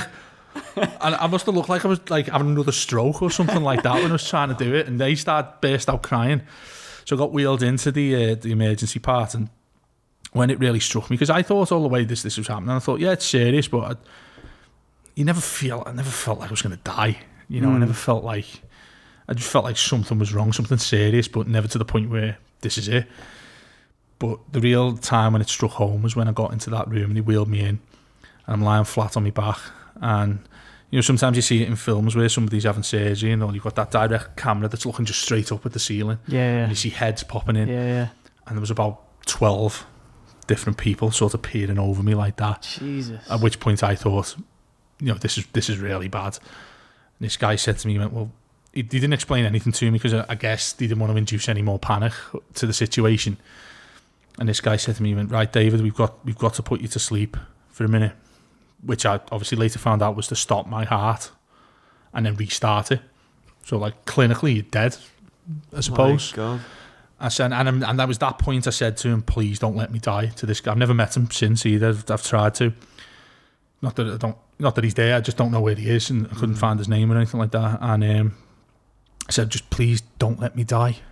And he said, don't worry, you're not going to die. He looked me in the eye and said that. And I'm not joking, I woke up 10 minutes later and I've never, ever felt that good in my life since, before or since. I felt euphoric. I woke up, they obviously brought me around with some drugs, which quite clearly have a side effect of making you feel quite jolly. You know, I don't know if you had an operation, but sometimes you come out of when they woke you up, you laugh. And I remember telling my mum was sitting next to me, and she went, I'll run and get Hayley. And I was like, what just happened? I said, have you rang a taxi? She went, what are you talking about? She went, we're going home, aren't we? Because the last I could remember was this pain in my stomach. And saying to that fella, and I was like, well, I feel great. Can we go home now? And she went, you've got to be fucking joking and all that. And she's like bursting in tears. And I'm sat there like, oh, what is this? Just completely, I don't know, it was like an out-of-body thing that I was sitting there thinking, I was pumped full of drugs at the time, I must have been. And I was like, I just want to go home. I feel sound type of thing. And I was laughing and joking with the staff. I was like, have you got my t-shirt there? I feel a bit uncomfortable in this nightie and all this. And they were like, have you realised what's just happened to you? So I had to stay in, obviously, overnight. How long was you asleep for? It felt like 10 minutes, but... It was. They did that. My heart was working again, so they brought me back round. But I later found out, rather scarily, that it was only on the third attempt with the defibrillator that my heart started again. So I was... So you actually did flatline under that? Yeah, for 2 attempts of that. And that's the only way they could have calmed it down. And I've got it now. I'll show to the camera. I've got a defibrillator in there now, which I'll tell you about that in a sec, which was awake when they had to put that in, which was fun. So they brought me around and they said, oh, you obviously have to stay in here a couple of days. We need to do some tests. I was 24 at the time, so it was like a rare case, regardless of my size. So I stayed in for exactly a couple of nights and they transferred me to Broad Green, where Gerard Houllier stayed in I forget what it's called, ICU, intensive care unit. And stayed there for 4 or 5 days. Nothing dramatic doing anything to me, just constant monitoring me, just making sure I was okay. They did a test on me where they had to recreate what happened. So I got taken down to the theatre. Remember, I have no idea why, but it felt like I was lying on a balance beam. This long steel thing that they put me on. It wasn't like a normal thing where they do surgery, you know, where it'd probably be about as thick as this table. It was this really skinny piece of metal, and my back was killing when I was on it. And you were like, right, we've got to recreate the environment just to see what your heart's like at the time, what's caused it. So they had to put this rod up my groin. You might know this, Andy, because that's the one. You've got one either side of your groin area. That's the thing that nearly killed me when I lost my one, yeah. So they had to put a rod up that so they could inject a dye into my heart. I've had it done to me. It's called an angiogram or something like that, yeah. Yeah. It feels like you're pissing yourself, doesn't it? Yeah, it was so... angiogram, I think it's called. But essentially, there's no, like, proper incision. It's just like this rod just going up you, and you can hear it more than anything. Obviously, you can't feel it. He injected it, and he said, right, we've got control of your heart now. I might not have had this then. But I'm not joking. When I went down to the theatre, it was the... Well, I love the way you're Googling. Dye in the heart. I know, I can't think what else to put. You put dye in the heart, D-I-E. D-Y-E. Oh, sorry, yeah. Sorry. What are you trying to say? So I'll carry on while you're doing that. So they did this, and then this guy... There it is. Just to go off on a bit... Angiogram, yeah. So this guy, this fella who's doing this to me, and it was only about 3 or 4 years ago, there was a programme, not Animal Hospital, but something similar to that, where he was operating on a dog. And I was like, hang on, what? But apparently they can do animals as well, this guy. His second name was Mayo. And he said to me, right, we've got to recreate this now, so we've got to put your heart rate back up. He said, don't worry, we control this now, so you're not going to have to get put back to sleep or restart your heart. He said, what tends to happen in people when the heart rate's going too fast is your heart will sort of reset itself. It'll calm down eventually. So they did it, and I felt that pain again, and I felt everything the same again. It must be horrible knowing that they're doing this. It was, but the only real relief was obviously he knew it was, well, they said it was control, but he started to seem pretty panicky when it got up to that rate again. And I was like, can you stop? Like, can you stop? And he was like, yeah, stop it. So whatever they did to control, and I've no idea how they do it. The technology behind that must be insane. And that's 8 years ago. And it started getting less and less. And he went, well, the good news is, he said, that your heart started responding to when the rhythm got that bad. And there's 2 types of, there's ventricular tachycardia and something else, something arrhythmia. And one of them is an irregular heartbeat. And one of them, when people have palpitations and stuff, that can kick it off. And one of them is what I had, ventricular tachycardia. And he said to me, right, we know there was no adverse effects. Your heart's fine, your valves are fine. He said, and it was scary in as much as it was relieving me, that he said, we can't find anything wrong. Which, it was probably more scary than anything else, because I'm like, well, if I knew there's something wrong, there's a way to control it, there's a way to fix it, there's a treatment. When you don't, you're like, well, how do you fix it? What if it happens again? Yeah. So they decided and recommended to me that I get an ICD, implanted cardiac defibrillator, I think it's called, which essentially required me to go down. I said, oh, you're going to put me to sleep for it, which I didn't mind. You want to be asleep and stuff like that. No, it's just a local. I said, what? I said, you're cutting open in my chest. I said, yeah, it's just a day case. And this is where I find these doctors and everybody like that just remarkable people. Because I went down and there's an anaesthetist there and 2 surgeons, and they're just talking about going for a drink after work. Yeah.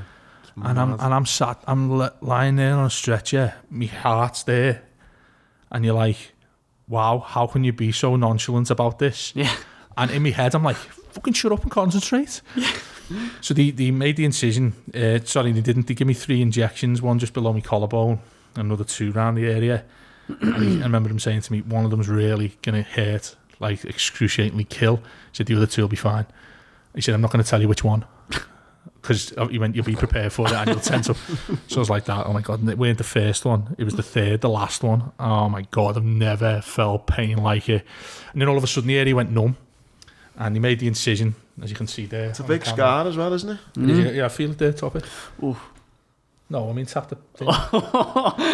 See, so that it's about, as you can see, about half the size of that there. And it was a little Asian guy who was putting it in, and it must have looked hilarious if someone had footage of this, because what they essentially do is move a little bit of tissue. This isn't under my chest; it's just under my skin. Yeah. So he said, well, we have to sort of pop it in to your muscle. So we just cut out a tiny bit of tissue, probably, don't know, the size of a 50p, and then we wedge it in. So I've got this little Chinese guy who's got his 2 knees around my head, going pounding on my chest, trying to pop this piece of metal in. I'm thinking, this would be hilarious. It was on like You've Been Framed or something like that. He's just giving it bifters, proper hammering on my chest, and it just pops in. Stitched it up. Essentially what it is, by the way, is that's the battery, and they thread 2 electrodes into one of the chambers in your heart, and the idea is they set it to a setting that if they dictate the heart rate effectively. So if this ever goes, or if it ever did go to 220, I think they've set it at, if this goes any higher than that, it'll shock me. It'll do essentially what they did. It'll shock me and my heart rate will go back to normal. Right. Yeah. In 8 years I've had it, and I've got to get the battery changed next week. That's what I was going to ask you. So that's going to be fun, but I suppose there's a nice thing to say at the end of this. It's never gone off. It's never had to. I knew I had to lose weight at the time, but they basically decided that it was a combination of my size and blood pressure. So they gave me some tablets, which I've been on. But I just obviously saw it as a massive wake-up call. Lost weight, lost quite a lot of weight, and then put it back on, which was obviously probably worse than not losing it at all in the first place, because you're putting your body through that much strain. What were you talking from, going from to... I was, at the time, 29 stone. Really, yeah. And then, but I could always move for a big fella. You probably noticed that when we played footy. I could still shift and stuff, and you don't realise when you're young that I wouldn't say, it sounds stupid, I wouldn't have said, looking at you and knowing you've been friends, you wouldn't have said you're 29 stone. But that's because I'm tall. I'm 6'4" with it. Do you know what I mean? So it's like, when you see these people on TV who've lost rapid weight and stuff, you think, you can see why. Yeah. But I've seen like 29 stone people who look massive compared to me, but it's because I'm so tall. I think I can hide it a lot better. And last May, I mean, I never fully I don't think to this day appreciated the size of the situation and how sort of touch and go it was, whether I'd still live or not. And I don't now, but I realised something had to change. So in May last year, I was like, I've had enough of this. So I just started the Atkins diet, hammered it, less than 20 grams of carbs or less every single day. Eat lean meat, eat omelettes, eat as much eggs as you like, fat's fine on meat. And I've lost just under 8 stone since then. Since May? Since May. Fucking hell. And I give it a break over It's Christmas. like a stone a month. Yeah. More. Yeah, but it's easy when you're big. Do you know what I mean? It's slowed down now. Like, got involved. Congratulations, man. Oh, it's all right. Yeah. Thanks. It's it becomes a lot easier when you get over the initial burst of it. Over Christmas, it's difficult, so I've sort of just maintained for now, which is fine. And I joined a charity. It's called Manuel. It's important to give them a mention, actually, because they've been a huge inspiration to me. And essentially weight loss football. So you've heard that Man versus Fat? No. Where essentially you play footy, big fellas play footy, and when you lose X amount of weight, that counts as a goal. Right, okay. It's like that, but so they've made their own break-off one, because apparently it was very corporate, this, and it was sponsored by the Sun at the time. So the fella, one of them, who did it, Stu Fitzgerald, really nice guy, set it up on his own. So I'm part of that at the minute. Play footy every Thursday night, golf probably every weekend, just walking, cardio, the simple things really. And the nutrition's obviously, you'll know when you're running. The nutrition's all important. So what you put into do you still have a beer in that or not? Very, very rarely drink. Really, yeah. When there's a night out, I'll go to the limit. If I have a drink or there's a night out and I've got a reason to, I'll hammer it. But that's like once every 3-4 months maybe. I'm not that social drinker. I don't have a pint in the house or anything. Yeah, I don't have alcohol in the house. No, I just find it pointless. I always have it in my head, if you're going to do it properly. Yeah. I can't just have a social beer. And I'm never in that type of mood where I think, do you know what, I'll have a beer instead of a cup of coffee or a bottle of water now. So I guess with the football, do you have a pint for the footy now? Well, I guess it's work, isn't it? In terms of the match and stuff, no, I don't drink. Every single game I go to a drive, so I don't drink. I'm never tempted to, really. Which is, I remember the doctor saying to me at the time, you shouldn't be like this. I said, how do you mean? He said, well, you don't smoke and you don't drink. The only problem you've got is you're eating. He said, and that's a lot easier to control than if you were smoking 40 a day or if you were on the piss every night, So he said, if you can get that part sorted, then you'll be fine. Just on that, what was it like, your eating habits? Was there something that you look back and you think, no wonder I was fucking that size? So, I mean, I think it was naturally big. I mean, being the height I was never going to be a beanpole. Do you know what I mean? My body size, wasn't huge as a kid. You'll know I was a bit of puffy fat when JJB maybe where it was getting bigger, starting to get bigger. But what I'd do was I'd play footy most nights. I think when you're a kid, up to the age of about 22, 23, you'd have a natural fitness because you're so used to just being out and playing out with your mates when you're a kid. It just comes as second nature. But when you get to, I don't know, your late 20s, your early 30s, you're like, exercise becomes a little bit more difficult. Do you know what I mean? If you're running your pump, it's the reason why football players retire at ages of 35 around that. It becomes a little bit more difficult. And I'm certainly finding that now. When I play on a Thursday night, next day I'll be like, oh my God, how did I used to do this every night as a kid? But on top of that, I mean, I'd play footy and then I'd go home, bring the chippy. Always eating crisps. The worst thing that I didn't realise until I actually checked the nutrition of it a few years ago was milk. I was obsessed with milk. I drink a lot of milk. Yeah, I'd go home and our fridge would be stocked with like 2-litre cartons of milk. Full fat, semi, yeah. But it's still, yeah. But it's the still blue top. It'd still be just as bad. And if what it hasn't got in what full fat would have, it makes up in other areas like sugar. I didn't realize how much sugar's in milk. Really, copious amounts of sugar. Obsessed with that. I wouldn't come in and have a bottle of water. I'd come in from playing sport and have like 2 litres of milk. Fucking hell. Yeah, really, really bad. To the point where like when we were still living with at the time, she'd come home with just bags and she'd be like, my arms are fucking killing off carrying this milk. She's got arms like Popeye now. And yeah, I was just obsessed with it, but didn't realise how bad it was for you. And I don't think anyone does, right? That certainly didn't know. Oh, it was so bad because it's heavy as well. If you drink like that glass of water there, it's absolutely fine. You drink that as a glass of milk, it bloats you a little bit. Yeah. So I was obsessed with that, which is obviously my downfall. And I still like, you still crave it a little bit. Like I can come in after footy and I'd be like, I'd love a nice cold pint of milk right now. And it's dead weird, isn't it? Those fellas maybe sitting there with a can watching Match of Day on a Saturday night, and there's Dave with his glass of milk. Oh mate, honestly, when he brought out Cravendale, probably get a sponsor for the Blueroom off Cravendale. I'd happily sit there with a bottle of that there. You've got to pay us a few £100 a month. So that's it's so weird time. Do you have to still go then for checks? Obviously, you're getting a battery. Well, so this is the sort of fairy tale ending, as it were, personally. I'm planning to get it taken out instead of getting the battery changed, because I'm much more active. I try and do at least 1 5K run a week. Brilliant. And maintain that healthy lifestyle.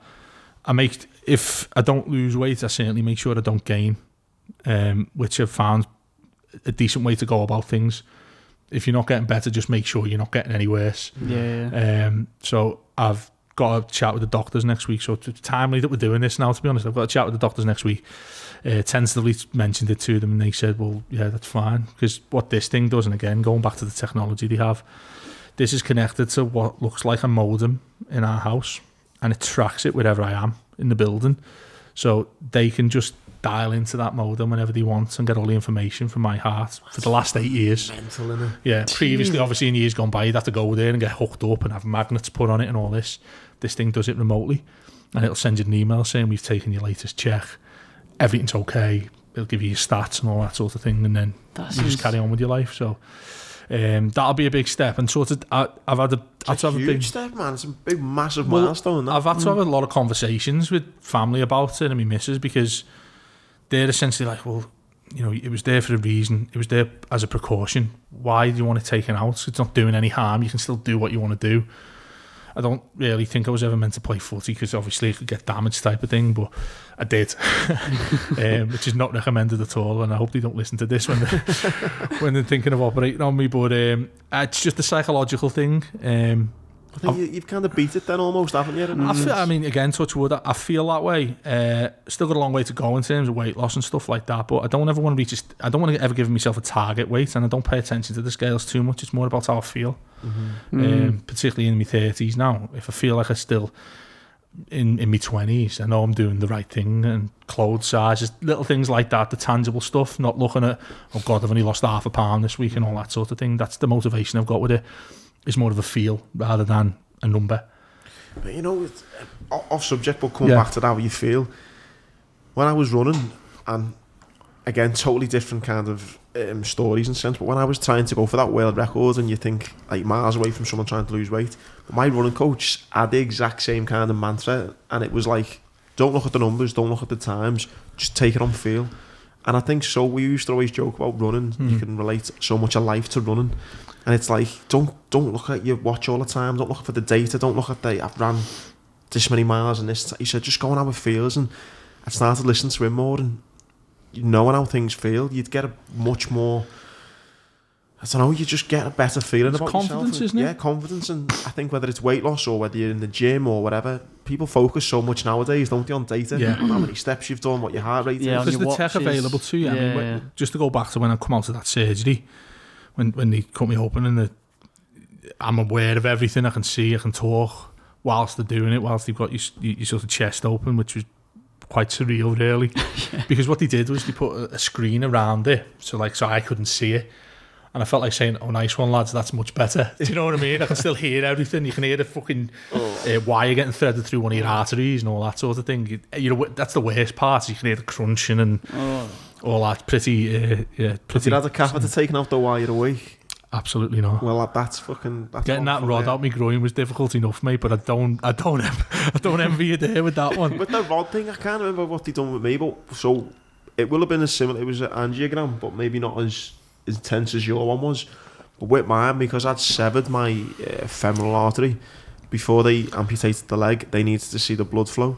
So they only put a bit. It wouldn't have been as intrusive as yours, but they put that dye in my leg. Yeah.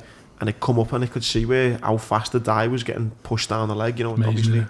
So, does that make you feel fortunate that you were around at these modern day times? Can you imagine that back? Not even modern day, mate. With me, when I got blown up, I severed my femoral artery. I had like 27 different injuries, which sounds dramatic, but the main one was my right thigh. and they reckon you can bleed to death within 6 minutes. Even a year before, they reckon 6 months to a year, if that had happened to me, because tourniquets weren't readily available. So I think it was 6-12 months, maybe 18 months tops. Tourniquet, it's like a belt wrapped around your leg and stops the... cuts the blood flow. Blood flow. 6, 12, maybe 18 months tops. If that had happened to me any longer than that, I wouldn't have fucking survived. Why? Because they weren't ready available. Well, the training was advancing that quick in Afghanistan because the injuries were getting more extreme, and you know the Taliban were making bigger bombs and they were making them more intricate and more complicated. And they were, lads started off maybe losing the foot, or the bomb would go off, and then the Taliban would see that and then change tactics, and then lads were then suddenly losing 2 legs and then triple amputees, etc. So the injuries were getting worse, so the medicine was getting better and better and better. And yeah, they were like 18 months ago, if that had happened to you, you fucking wouldn't have survived. Does that, I mean, to me, I'm not a religious person.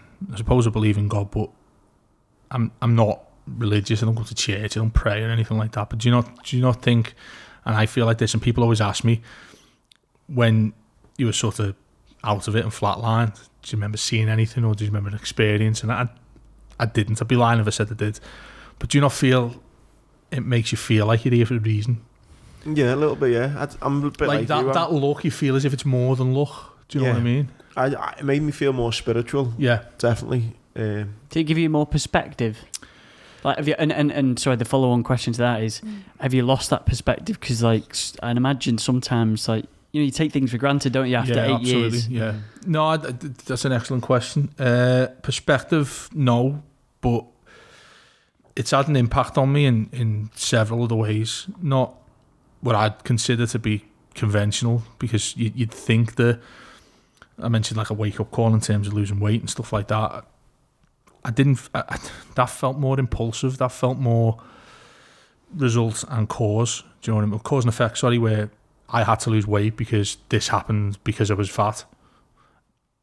I felt more in mental terms. Probably what I feel now stemmed from that in many ways, when I speak about that imposter syndrome and insecurities and bouts of depression and things like that, which thankfully, again, makes you lucky to be around now, because it's a lot more easier to talk about it and help's readily available.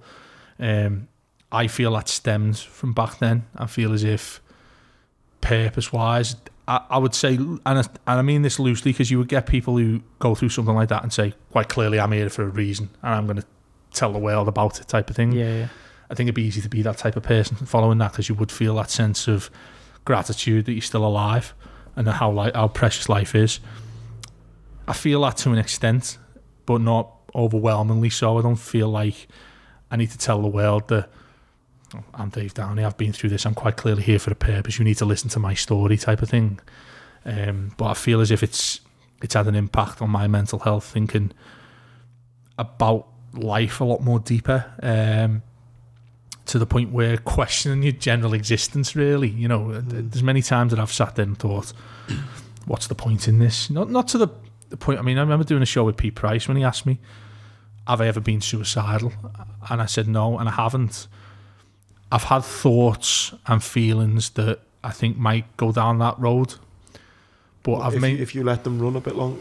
Yeah, I think so. But I feel as if that, going through what I did with my heart at the time, I feel as if that's always something that pulls me back and does give me that perspective to think, well, right, you've been on the verge of that through no intention of your own.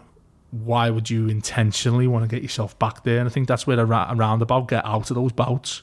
Yeah. Especially that euphoric moment when you woke up. Yeah, and I do refer back to it all the time. It's such a weird thing, because you've just gone through that. You think it's probably when you feel your lowest, but yeah, I'd love to know what they injected me with at the time, to be honest, to give me that feeling. But I mean, I think mental health, not that it affected me in the immediate aftermath, has taken a profound effect on me as a person, and I think it comes from that. I think we spoke about it a little bit again on the last one, but I found it in a negative way. What's the big 2 life chain, or 3 if you like, losing my mum, getting blown up, and then having the leg amputated.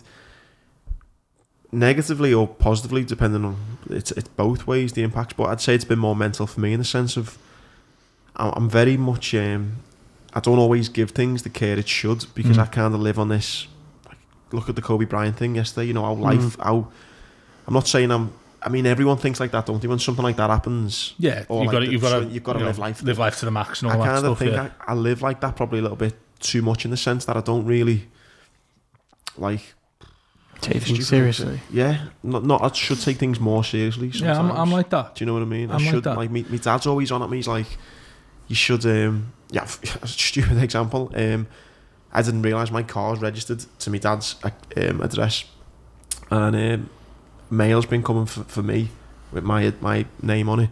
So he's just left it there, and it's fucking been fucking thinking up the right pile. 6 years. And, no, seriously, I did collect a knock this morning.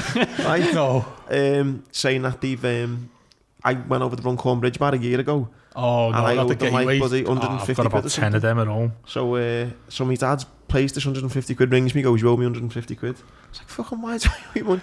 He's like, you need to take things more seriously. More responsible, isn't it? Yeah, and I think that's like jokingly like, but that responsible side of me, I think, is gone now. On it should something. I mean, or little things like, but again, the fun things as well. I mean, that's not serious, but that's a bit more negative. But the fun things, my dad retired last year, so we're going to Vegas next month. But Liverpool are playing in Madrid in the Champions League away. I knew this. And I would manage to like. Knew the Reds would come up somewhere. No, but I've managed to kind of like find a flight, so we're gonna go to that first and then that. And I'm like, oh fuck it, never mind. And it's given me more of that attitude to just. Do you know what I mean? Caution to the wind. Yeah, caution to the wind. Obviously not to the point where jumping without fucking button jumping stuff. No, yeah, exactly. But some of it's been negative in like certain aspects of my life, and some of it's been positive in that. But I do think you'd be crazy to go through something you've been through and then not have that mental, whether it's and not take something from it. Yeah. I agree with that, because again, your natural intuition, I think, and it's very difficult for you because it's so it's visible to you, is to say completely disregard it and think, oh well, that happened, shrug it off, we'll go again type of thing. It has to have a profound effect on you. Yeah. You've got to be a realist, haven't you? With it? You have, yeah. And in the situations that you find yourselves in life, I don't think I appreciate that moment and how I was saved by that incredible team of people. If I was Ashley and them, I'm the same every day. Yeah. And I'd love to give something back to them properly now. They're probably in a position to do so with profile, business, stuff like that.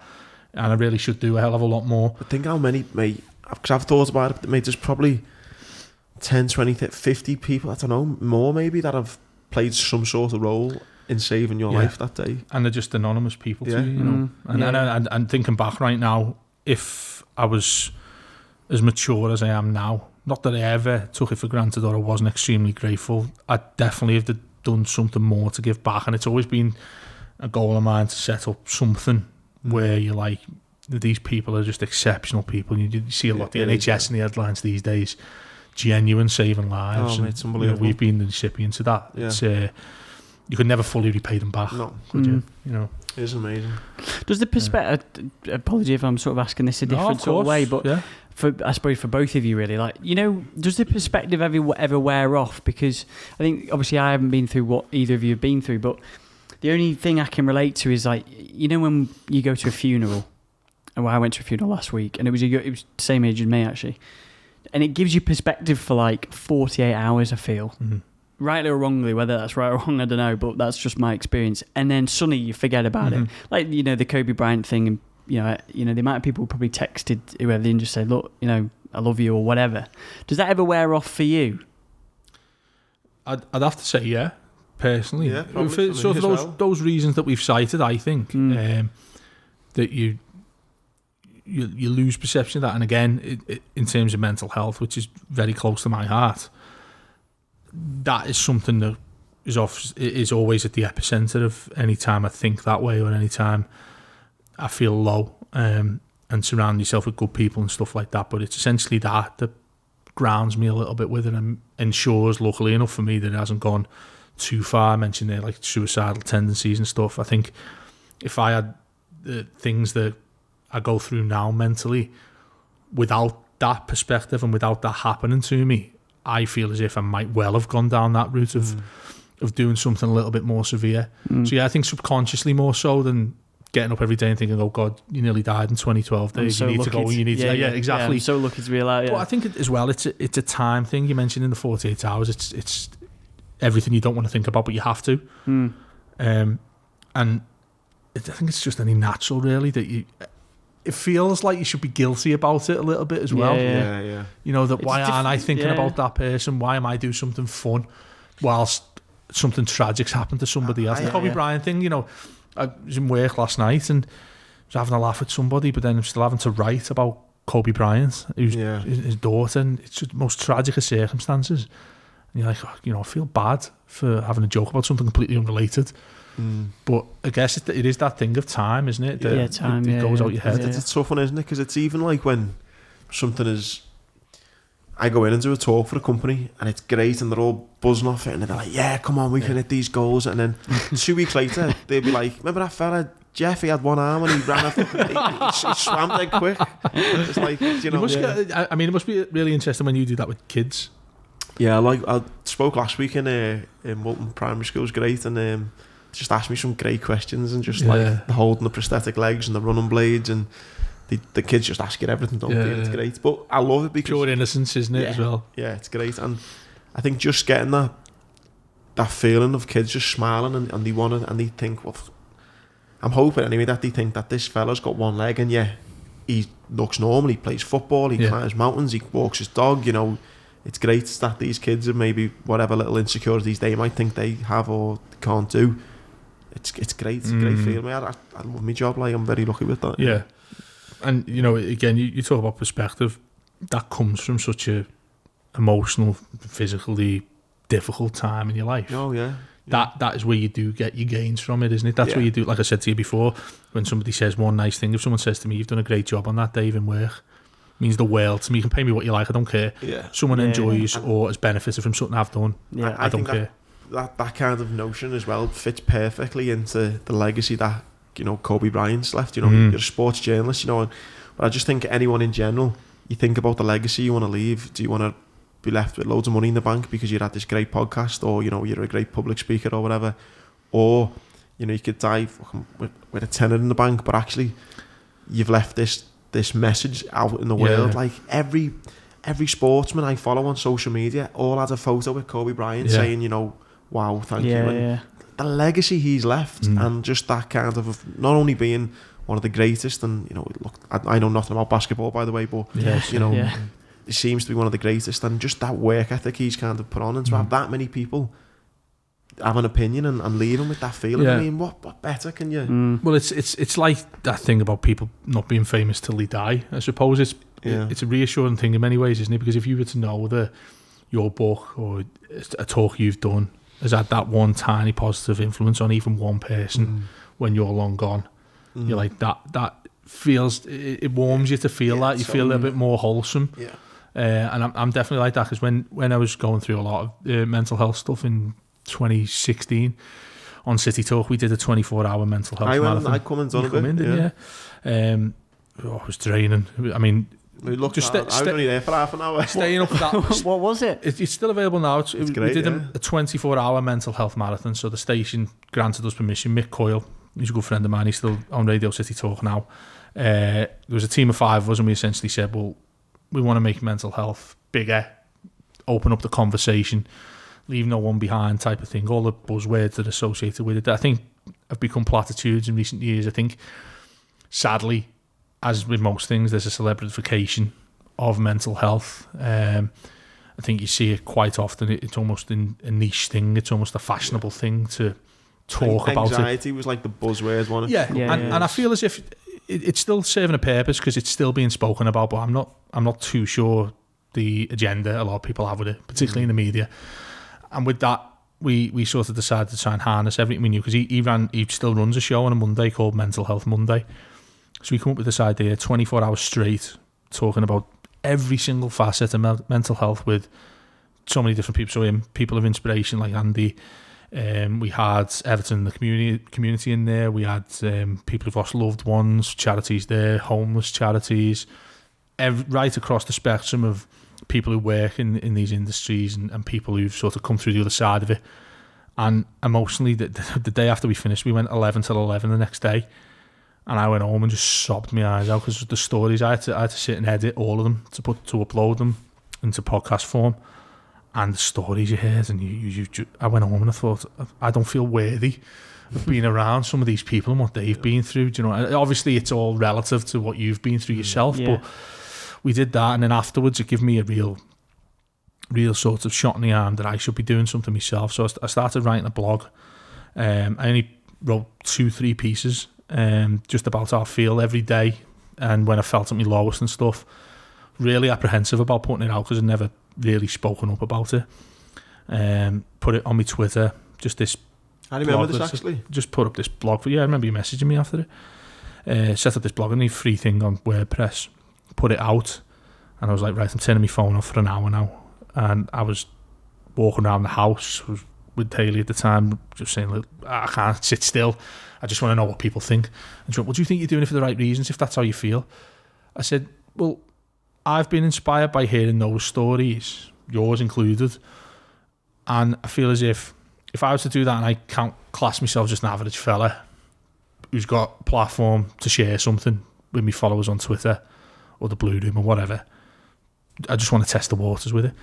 Turn my phone back on, and I must have had about 500 messages, DMs on Twitter, because I always leave them open, of people just pouring out emotion. Not saying, well done, Dave. There were a few of them. People would say that more publicly. But others would get in touch and I completely get what you're saying. And I spent the rest of the day, I remember at the time, I was like, I didn't go to bed until about 3 a.m, replying to people. And it was the most overwhelming and fulfilling thing because, again, I do feel generally I'm quite a selfless person like that, and I love to help people.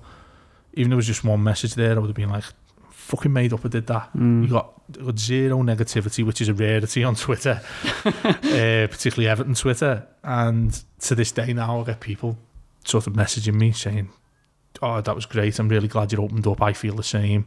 How do you cope? What do you do here?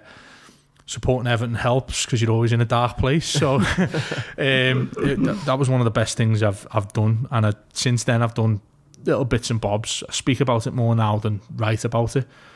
But having that effect, knowing that you've helped someone again, it feels like you've done your task. It feels like you've done... We take for granted, and you guys will as well. You look at the people you're speaking to, and I have spoken to high-profile sports people or leaders in their industry, people who you hope to get on. What if I were you guys in the position that you're in, putting that out and giving people that platform to say what they need to say, want to say? And if someone likes, even enjoys, even in the slightest bit, has taken anything from it, that to me would mean the absolute world. You know, and you're cut from the same cloth like that. I'm pretty sure if someone messages you saying, oh, I couldn't believe what Tony was saying, I couldn't believe what John Bishop was saying, never heard them talk like that before, that was amazing, and they've taken something from it. That is exactly the feeling. I know you're smiling there, you'd be the same way, you're thinking, you know what, I made up, we've done this. With the speaking, I've been really lucky. I've had kind of messages for a few years now, get that kind of warm, fuzzy feeling. It's the best feeling in the world. When we started... Do you not think though, just before you carry on with that, do you not feel as if, have you ever seen that episode of Friends where, I could say every episode of Friends. Alright, so do you remember the one where Joey goes to work on a phone line but it's on telly and he's taking pledges? No selfless good deed. I sometimes feel like I shouldn't enjoy that. Do you get what I mean? Like when someone says to you, that was great, Dave, I'm glad you told me that, I can take this from it, or I've got a really big problem, I read your blog and I feel a million times better. That warm fuzzy feeling, I'm like, should I really feel that way? Or do you know what I mean? There's no reason why you don't. There is no selfless good deed, is there? Phoebe was right, wasn't she? Well, because I've been lucky enough, and I get like after the talks, I always get like people messaging me, and then when we done our first few podcasts, I remember you ringing me and that going, mate, fucking people are messaging me here going like, fucking they love it, and you were like, it was great, wasn't it? Because I did, obviously I've got no one really follows me at all. I had all of your clan. I didn't realise till the day you followed me. I look when any time I do that, when I meet somebody who follows me or tells me that they follow me on Twitter, I'm like, really hope I've not had an argument with him. Really hope. And like I have this policy of never being abusive to people because you end up meeting them. Like when you go to the match, so many when you go to an away game. All right, Dave, "Hiya, mate," and I feel so bad because I obviously don't know who they are, and they're not ever going to come up and say, "I'm such and such on Twitter," unless they've got something about them. Yeah. You feel really awkward. You know what I mean? That is the weird thing on Twitter, but it's nice, wasn't it? Like, mate, it was we'll have done a year. It's 2 weeks today, 3rd of Feb, and even now, like, it doesn't matter if it's just even if one video got one comment or anything, it's just. So what's your background and what you do? I'll tell you afterwards. You're not on Brazzers. You definitely don't pay a subscription for that. You get it for free because you work for them.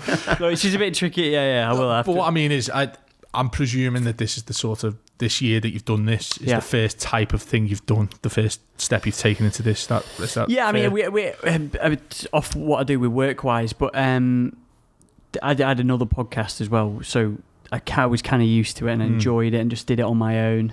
So there's some sort of, like, obviously not media background by any stretch of the imagination.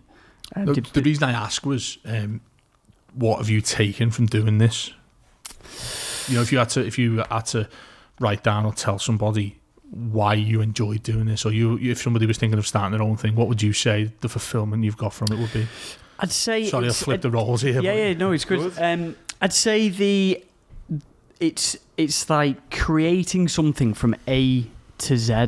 So it's like everything from this bit, which is like the A bit, through to then the editing it, the doing all the different and then all through to a final finished product that is then, obviously we don't edit it, but like then a final finished product, and then you can put it out and it's done, and then that, like, bang, there, it's done. Do you know what I mean? It's you like can sit and watch.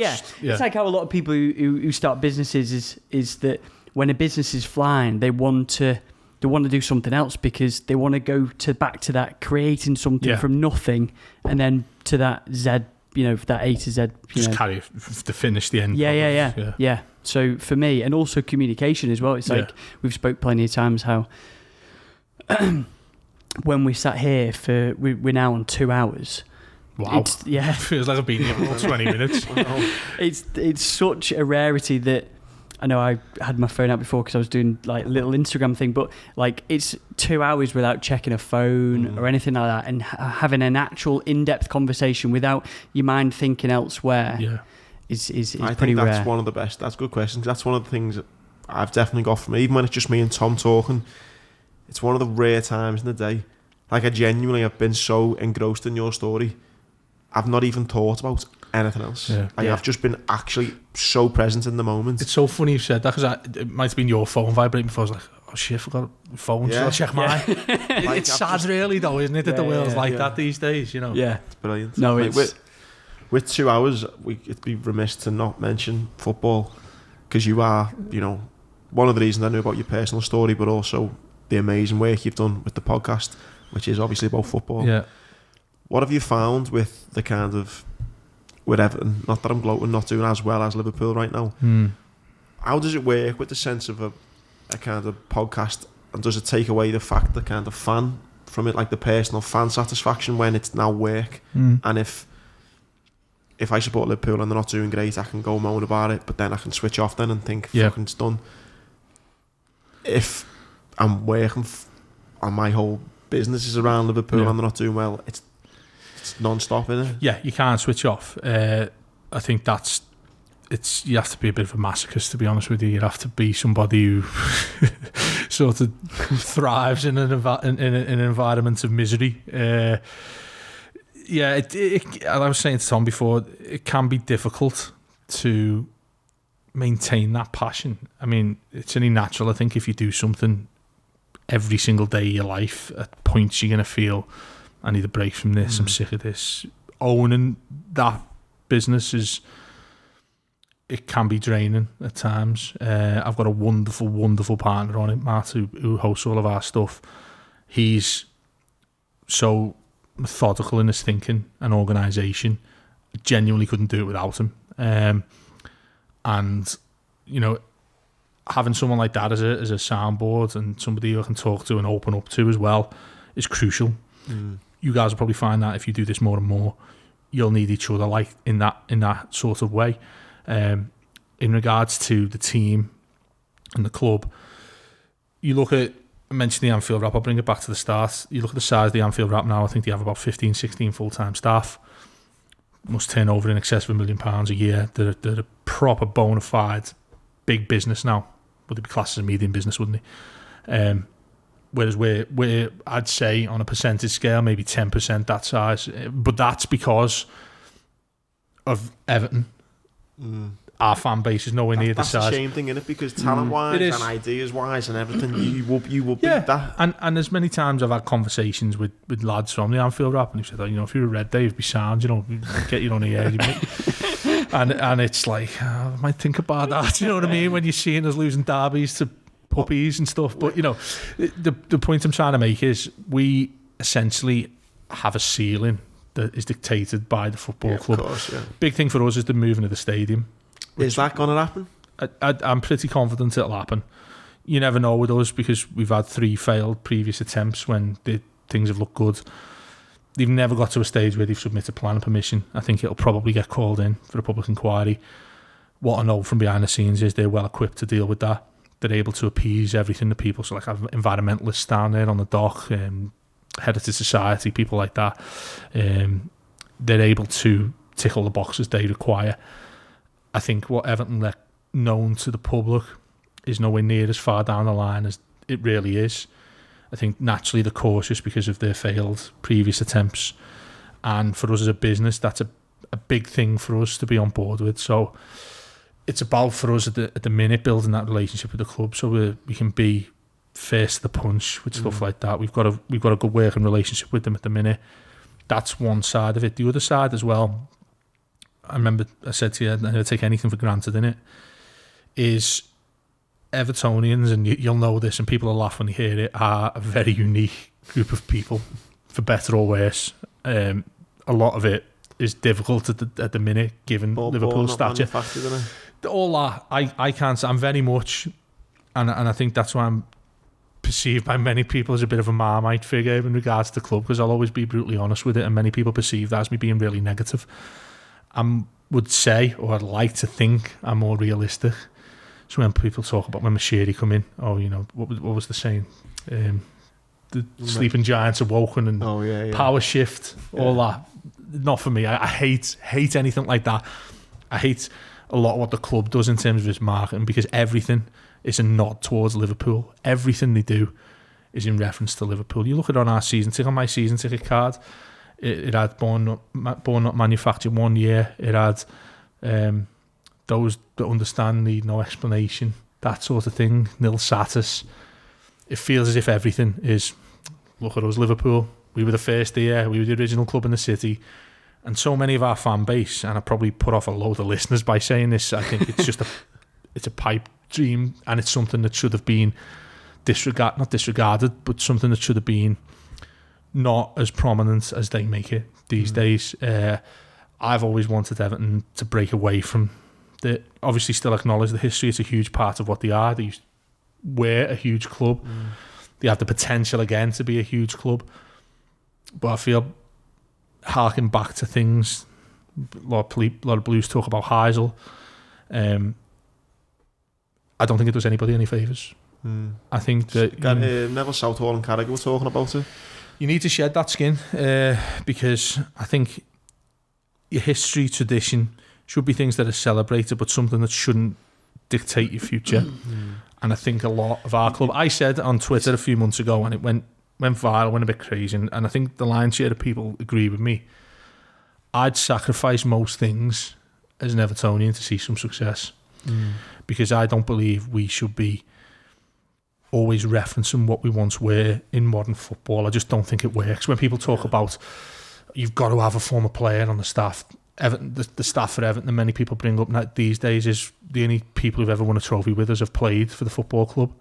And whilst that's factually correct, I always point out it doesn't have to be that way. It doesn't mean Everton can only win trophies when they've got a former player as the manager. There needs to be some sort of transition, I think, to modern football. That sense with that bitterness from Southall. Well, I did anyway, and he kind of said, you know, if Everton hadn't been banned from Europe in the late 80s, and then Neville kind of went, I'd be living in the castle. And it was that kind of, you know, I think we'd have that new ground by now. We do this by, and it was that thing of holding on to it, like you say, and things would have been so different. Heisel's such a divisive and controversial subject. I don't think Liverpool or Liverpool's fans have acknowledged it how it probably should have been acknowledged, and I think many would admit that. The guys, the Anfield Rapper, probably they ran a show or a special or a documentary asking why Liverpool don't talk about it as much.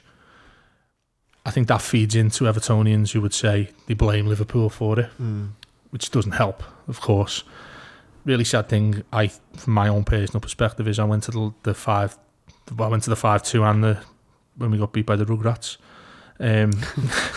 Went to both of them, and the police presence at those games was obscene.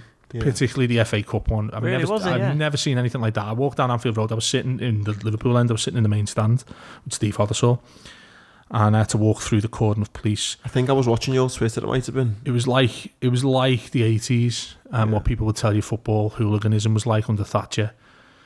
And it looked really dangerous at one point because Everton fans were sort of being shepherded in, and then there was a stopping point where everybody was sort of piling behind them, creating a really close environment. A lot of people talking about getting crushed a little bit and stuff like that. There's obvious connotations there, you know what I mean, with Hillsborough and stuff like that, and we just didn't need it. I thought there's a spectacle.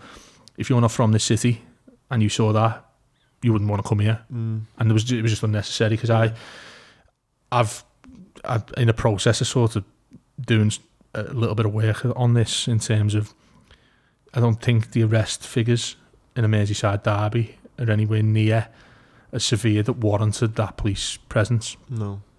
But I think it then becomes a self-fulfilling prophecy because if people see that, there's got to be a reason for that. There's got to be murder. It creates that mentality, I think, that people want to be, in that aggressive mindset. Whereas if you just left to your own devices, generally, you're just going to get idiots. You get people in town every single night. Someone's getting arrested in town. Football's no different to that. But if you see a load of police saying Liverpool fans have got to go that way, Everton fans have got to go that way, what are you going to think? And you think, the police think we're going to have murder here. There'll be idiots who think, well, let's have murder then. Yeah, exactly. If you're out on a Saturday night though, when you see a load of police in a fucking club or something, and you're after, you want that kind of what's going on there, and you're looking for trouble. Your natural intuition is, it's why you got to stay away from it. Why do you are? Why do you see traffic jams on the motorways? Because if there's been an accident, everyone slows down to look at it. It's just human nature, and I don't know why you try and exacerbate that if you're the police force in the city. So I'm looking to try and get some answers, which they're not forthcoming. Obviously, we've got another derby to come up as well,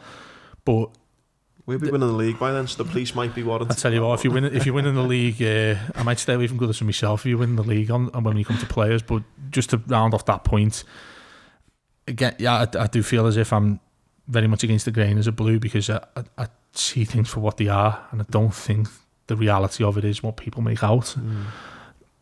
I want to see something tangible before I get ahead of myself. I go into seasons optimistic and thinking maybe we'll get in the top 4. I think most fans do that. Everyone gets excited at the start of a football season, but the way we've been run in terms of recruitment in the last few years, they've taken so many steps back. People are asking why we haven't signed any players in January. Well, we can't because there's FFP regulations. You're allowed to make £105 million loss over 3 years. Everton have made a £90 million loss in 1 year. So the hands are tied because they have to get so many. There's so much deadwood there that's out on loan now, and current players, as we saw at Anfield, who just aren't fit for purpose, who they've got to get rid of. Nobody's going to take them on the wages we've got them on. So the best you can hope for is a loan. That's no good because you're still paying something. They're still on your books. So under sort of Steve Walsh, Ronald Koeman era, when we just were like somebody who lives on a council estate who's won the lottery. Just buying everything, was you? Yeah, anyone who's available, we'll pay it. How much do you want? Didn't bother negotiating. He just said, there's the money. We'll have him. It's like the Emperor's New Clothes. And that set us back so far. I don't think people fully appreciate it. But at the minute, that issue of how good Liverpool are right now, because it's the best side I've ever seen. Yeah, 100%, and I have no problem in saying that. I think you've got the best manager in the world at the minute. It's somebody, and it feeds in probably to a lot of our conversation tonight, somebody who demands and gets the absolute best out of people regardless of the talent, because I don't think Liverpool got the best squad in the league. Probably they haven't got the best squad in Europe. You've got the best manager who, like them kids who beat us, I was in one of the lounges beforehand, and I was talking to Ian St John's son, and he came up to me and went, "Oh, Dave, Everton 3-1. This is after the teams were announced. Everton 3-1. That's buying money. You've got to get money on that. I'm thinking of putting money on that." I said, "I wouldn't touch it with the barge pole, mate." I said, "I wouldn't touch it with your own money." He went, "Why you got to win with that team? You got to win with that team." I was like, "Mate, no, because the fella who's in charge of Liverpool, his standards, he asks that of every single person who's there, not just the first team, but the first team squad, the kids." And Chris Wilder, I don't know if you saw it after you beat Sheffield United at Anfield. Yeah, brilliant. And again, shows you the mindset of Evertonians saying, "I was blowing smoke up Klopp's arse." And yeah, it was a bit sickly to watch as a Blue, yeah. But if you listen to what he says, people will talk about academies and the way you play and technically gifted players. Liverpool have got them, no question. He said, but what he does better than everybody else is the basics. Every single one of them runs the bollocks off. Sometimes that's a cliche, the hard workers. It doesn't let up, regardless of who's in that shirt and on that pitch. The manager gets the exact same level, same base level of fitness, aggression and performance of every one of them trying the hardest. That's when the technical ability becomes the common denominator. Then that's when you're looking at, well, Sadio Mane is the best player on the pitch because he does all that, then adds that little bit of quality on top of it. And that's why Liverpool is so good. It's not just going from the academy though to the players. Who did we have on in there? It was Jamie Webster, and he said that when he went on tour with them, he spoke to every single person on the flight. Yeah. I was speaking to a lad in the gym the other day who told me about a book he was reading, and he said, "Andy, what's the most important thing you've got?" I was like, "I don't know what you mean." He went, "It's your name, isn't it?" And have you noticed when you're having a conversation with people, and you've done it a couple of times, if you're asking to me, or you'd say Andy or Tom, and if you're having a conversation with someone and someone says your name in a bit of a group convo, you feel, oh, it's fucking me he's talking about. Yeah, massive. It's so important that, and it's like in our world. That Klopp's got, and he knows everyone's name, and he's coming up, and I just think the staff have fucking raised their standards, you know, with like the fucking dinner ladies, everyone round the club. So that gets to the point now where, like you say, they're all fucking running the bollocks off and they're giving that, and it is 100% down to him. Yeah, and the thing to bring that back to Everton is, obviously it's nowhere near that level, but what I think we're guilty of, and look, if there's Blues listening to this, they'll just rip me apart what I'm saying here right now, but it's probably the time when I should sort of expose myself as that type of fan, really. But I feel like going back to the reference about everything's in reference to Liverpool, everything Everton do is in reference to Liverpool, apart from the success bit, because I don't think they could bear to try and replicate. So many times people say, what are Everton doing wrong? It's obviously always the hot topic. What do Everton need to do to improve? How can they get into the top four or whatever? Start by looking over the road. Seems the most logical solution to me. Liverpool and Everton were rubbing shoulders that semi-final when Andy Carroll scored in the last minute against us. Yeah, probably the better two. We were probably favourites going into that game. You look at the trajectory each side's gone through since then. When Klopp took over, his first game in charge was when Howard Kendall died, which becomes quite a pertinent thing, to be honest. Our greatest manager, potentially yours, took over that day. It's mad, I didn't know that. Yeah, I was on holiday at the time. Devastating. And you think you drew with Spurs. There was that time then when we were getting linked with Martinez and it was all that. Well, apparently he turned it down, didn't he? There was that photo of him. I don't know if it was photoshopped with John Henry. And it did feel a little bit like, you know, it's where are we going with this, and Everton are on the rise, there's the talk of money coming in, and you just don't really know what's those couple of years, and you think, and then you look at it now, it's... Yeah, and you've got nailed everything infrastructure-wise. What would be wrong with Everton thinking, I'd like a bit of that? They're the best. You can't beat them, join them. And I think that attitude, people just won't have it. No. Because it's Liverpool, and there's a genuine bitterness and hatred, you know, and I don't like it, because a lot of my mates are Reds, and we'll talk and have a laugh about it. That's as far as it goes. It's not going to ever be anything sinister. But yeah, I think a lot of people want to make it that way, particularly a lot of Blues. And it's quite sad, really, you know. Might try and get your own, just in case that that derby does come down to winning it. I've had so many messages, firstly from Reds asking if I can get them a ticket. Well, I've got mine if I need it. And then secondly, what, a blue one? Or is it's in the blue. It'll be... it's in the lounge, it is. The devil inside you wants to see what it'd be like. I done a talk last week. I had a corporate gig, and a fella at the end of me, a Scouser, says, he's a Blue. And he went, it's going to kill me to offer you this, but he was like, I've really enjoyed your company tonight, Andy, and the company's got a few tickets in the lounge. He went, you can have one for the derby if you want. I was like, mate, if we're going to win the league, I'll take you up on that. That just on that point you made though about that name feeling like it's some sort of vindication to you. It's so true that it shows you're valued. Do you not think? Yeah.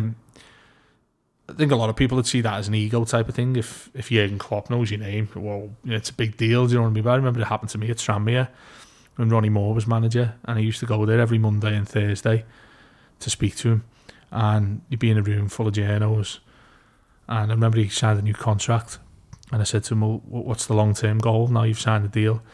And he went, well, firstly, Dave. And I was like, just stop you there, Ronnie. Say that again. I didn't say that. In my head, I'm like, yeah, I've made it now. Do you know what I mean? And you do. When David Moyes called me David, I was like, wow, at the time. That is amazing, isn't it? Yeah, because Kenny Dalglish was lovely with it. I remember when Kenny was in charge at Liverpool, he'd turn up about 2 hours late and do everyone's head in. Then he'd be awful in the press conference because he didn't like doing them. Then he'd come and do our radio bit. And I think he'd always appreciate like a straight question. In the aftermath of that infamous Suarez t-shirt episode, we had to go and see him. Everyone was dreading it, thinking he's not going to say anything. Matt McCann, Liverpool's press officer, come in with a clipboard, and attached to it were these just pads, reams and reams of paper. Each of them, you cannot ask this, do not ask this, do not. Yeah, just a list of stuff that you didn't want to talk about, which is pretty much everything really. So a couple of colleagues in there still have to ask. Like if you like, it's an unwritten. Well, it's what Sky do is. They'll have one question they'll tell every single journo at every single Premier League press conference to ask. So you'll notice now with the VAR stuff, it'll always be, oh, did you see what happened in the Sheffield United game? And they'll ask that same question to every single manager, just so they can put like a package together. And that's what they'll always start with. And they had to ask it. Sky had to ask this question about Suarez and Alan Irwin, who infamously is the dildo man outside Finch Farm that time. Really good friend. He was on duty for Sky that day and asked to ask Kenny about it, and he just goes no comment and essentially cuts the press conference short. Back in those days in Melwood, they don't do it so much now because Klopp's such a good talker. They just have one big press conference because he just goes on and on and on. You're there for like an hour. But back then they used to go in and he'd do a collective one with the TV that you can always sit there from. Then he'd take us into a tiny little radio room, probably the size of a toilet cubicle, to speak to him, to do our radio interview for 5 minutes, and then he'd come back out and do the papers. So you knew what you were in for because you'd get a tone of what he was like. Just got up and walked straight to the radio. I was like, fuck's sake. Walked in, and Mike Hughes at BBC Merseyside tried to ask him about Suarez, and he just went to walk out.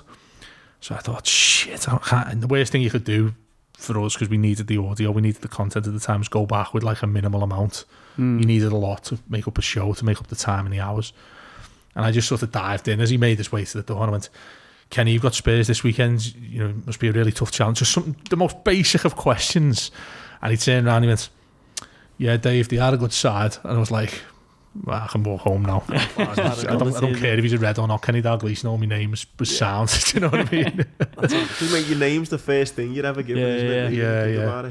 And I try and do it now. You know, if I'm in the supermarket or something, or if I'm in a cafe and I order something, I'll just always look at the name tag and nice one and say the name. And especially when you meet someone as well, when you shake, you know. The one we met before. Yeah. You do forget the name though, don't you? Like, so you know, if you're meeting a lot of people, and to actually listen when someone actually says the name rather than think to drop it in mid combo is big. It's important, I think, isn't it? You know, if you're trying to create an impression, like probably in a job interview scenario, it probably goes under the radar, that sort of thing. Yeah. He told me it in the gym, and I thought, I've been trying to do it over the last couple of weeks. Like, important. Hey, mate, it's been a real pleasure, mate. Oh, no problem at all, lads. I could stay here all night, as we pretty much have done, to be honest with you. Awesome, mate. Thanks. And anything, just before we start, anything, obviously people know where you all are, but is there anything you want to push out? Or?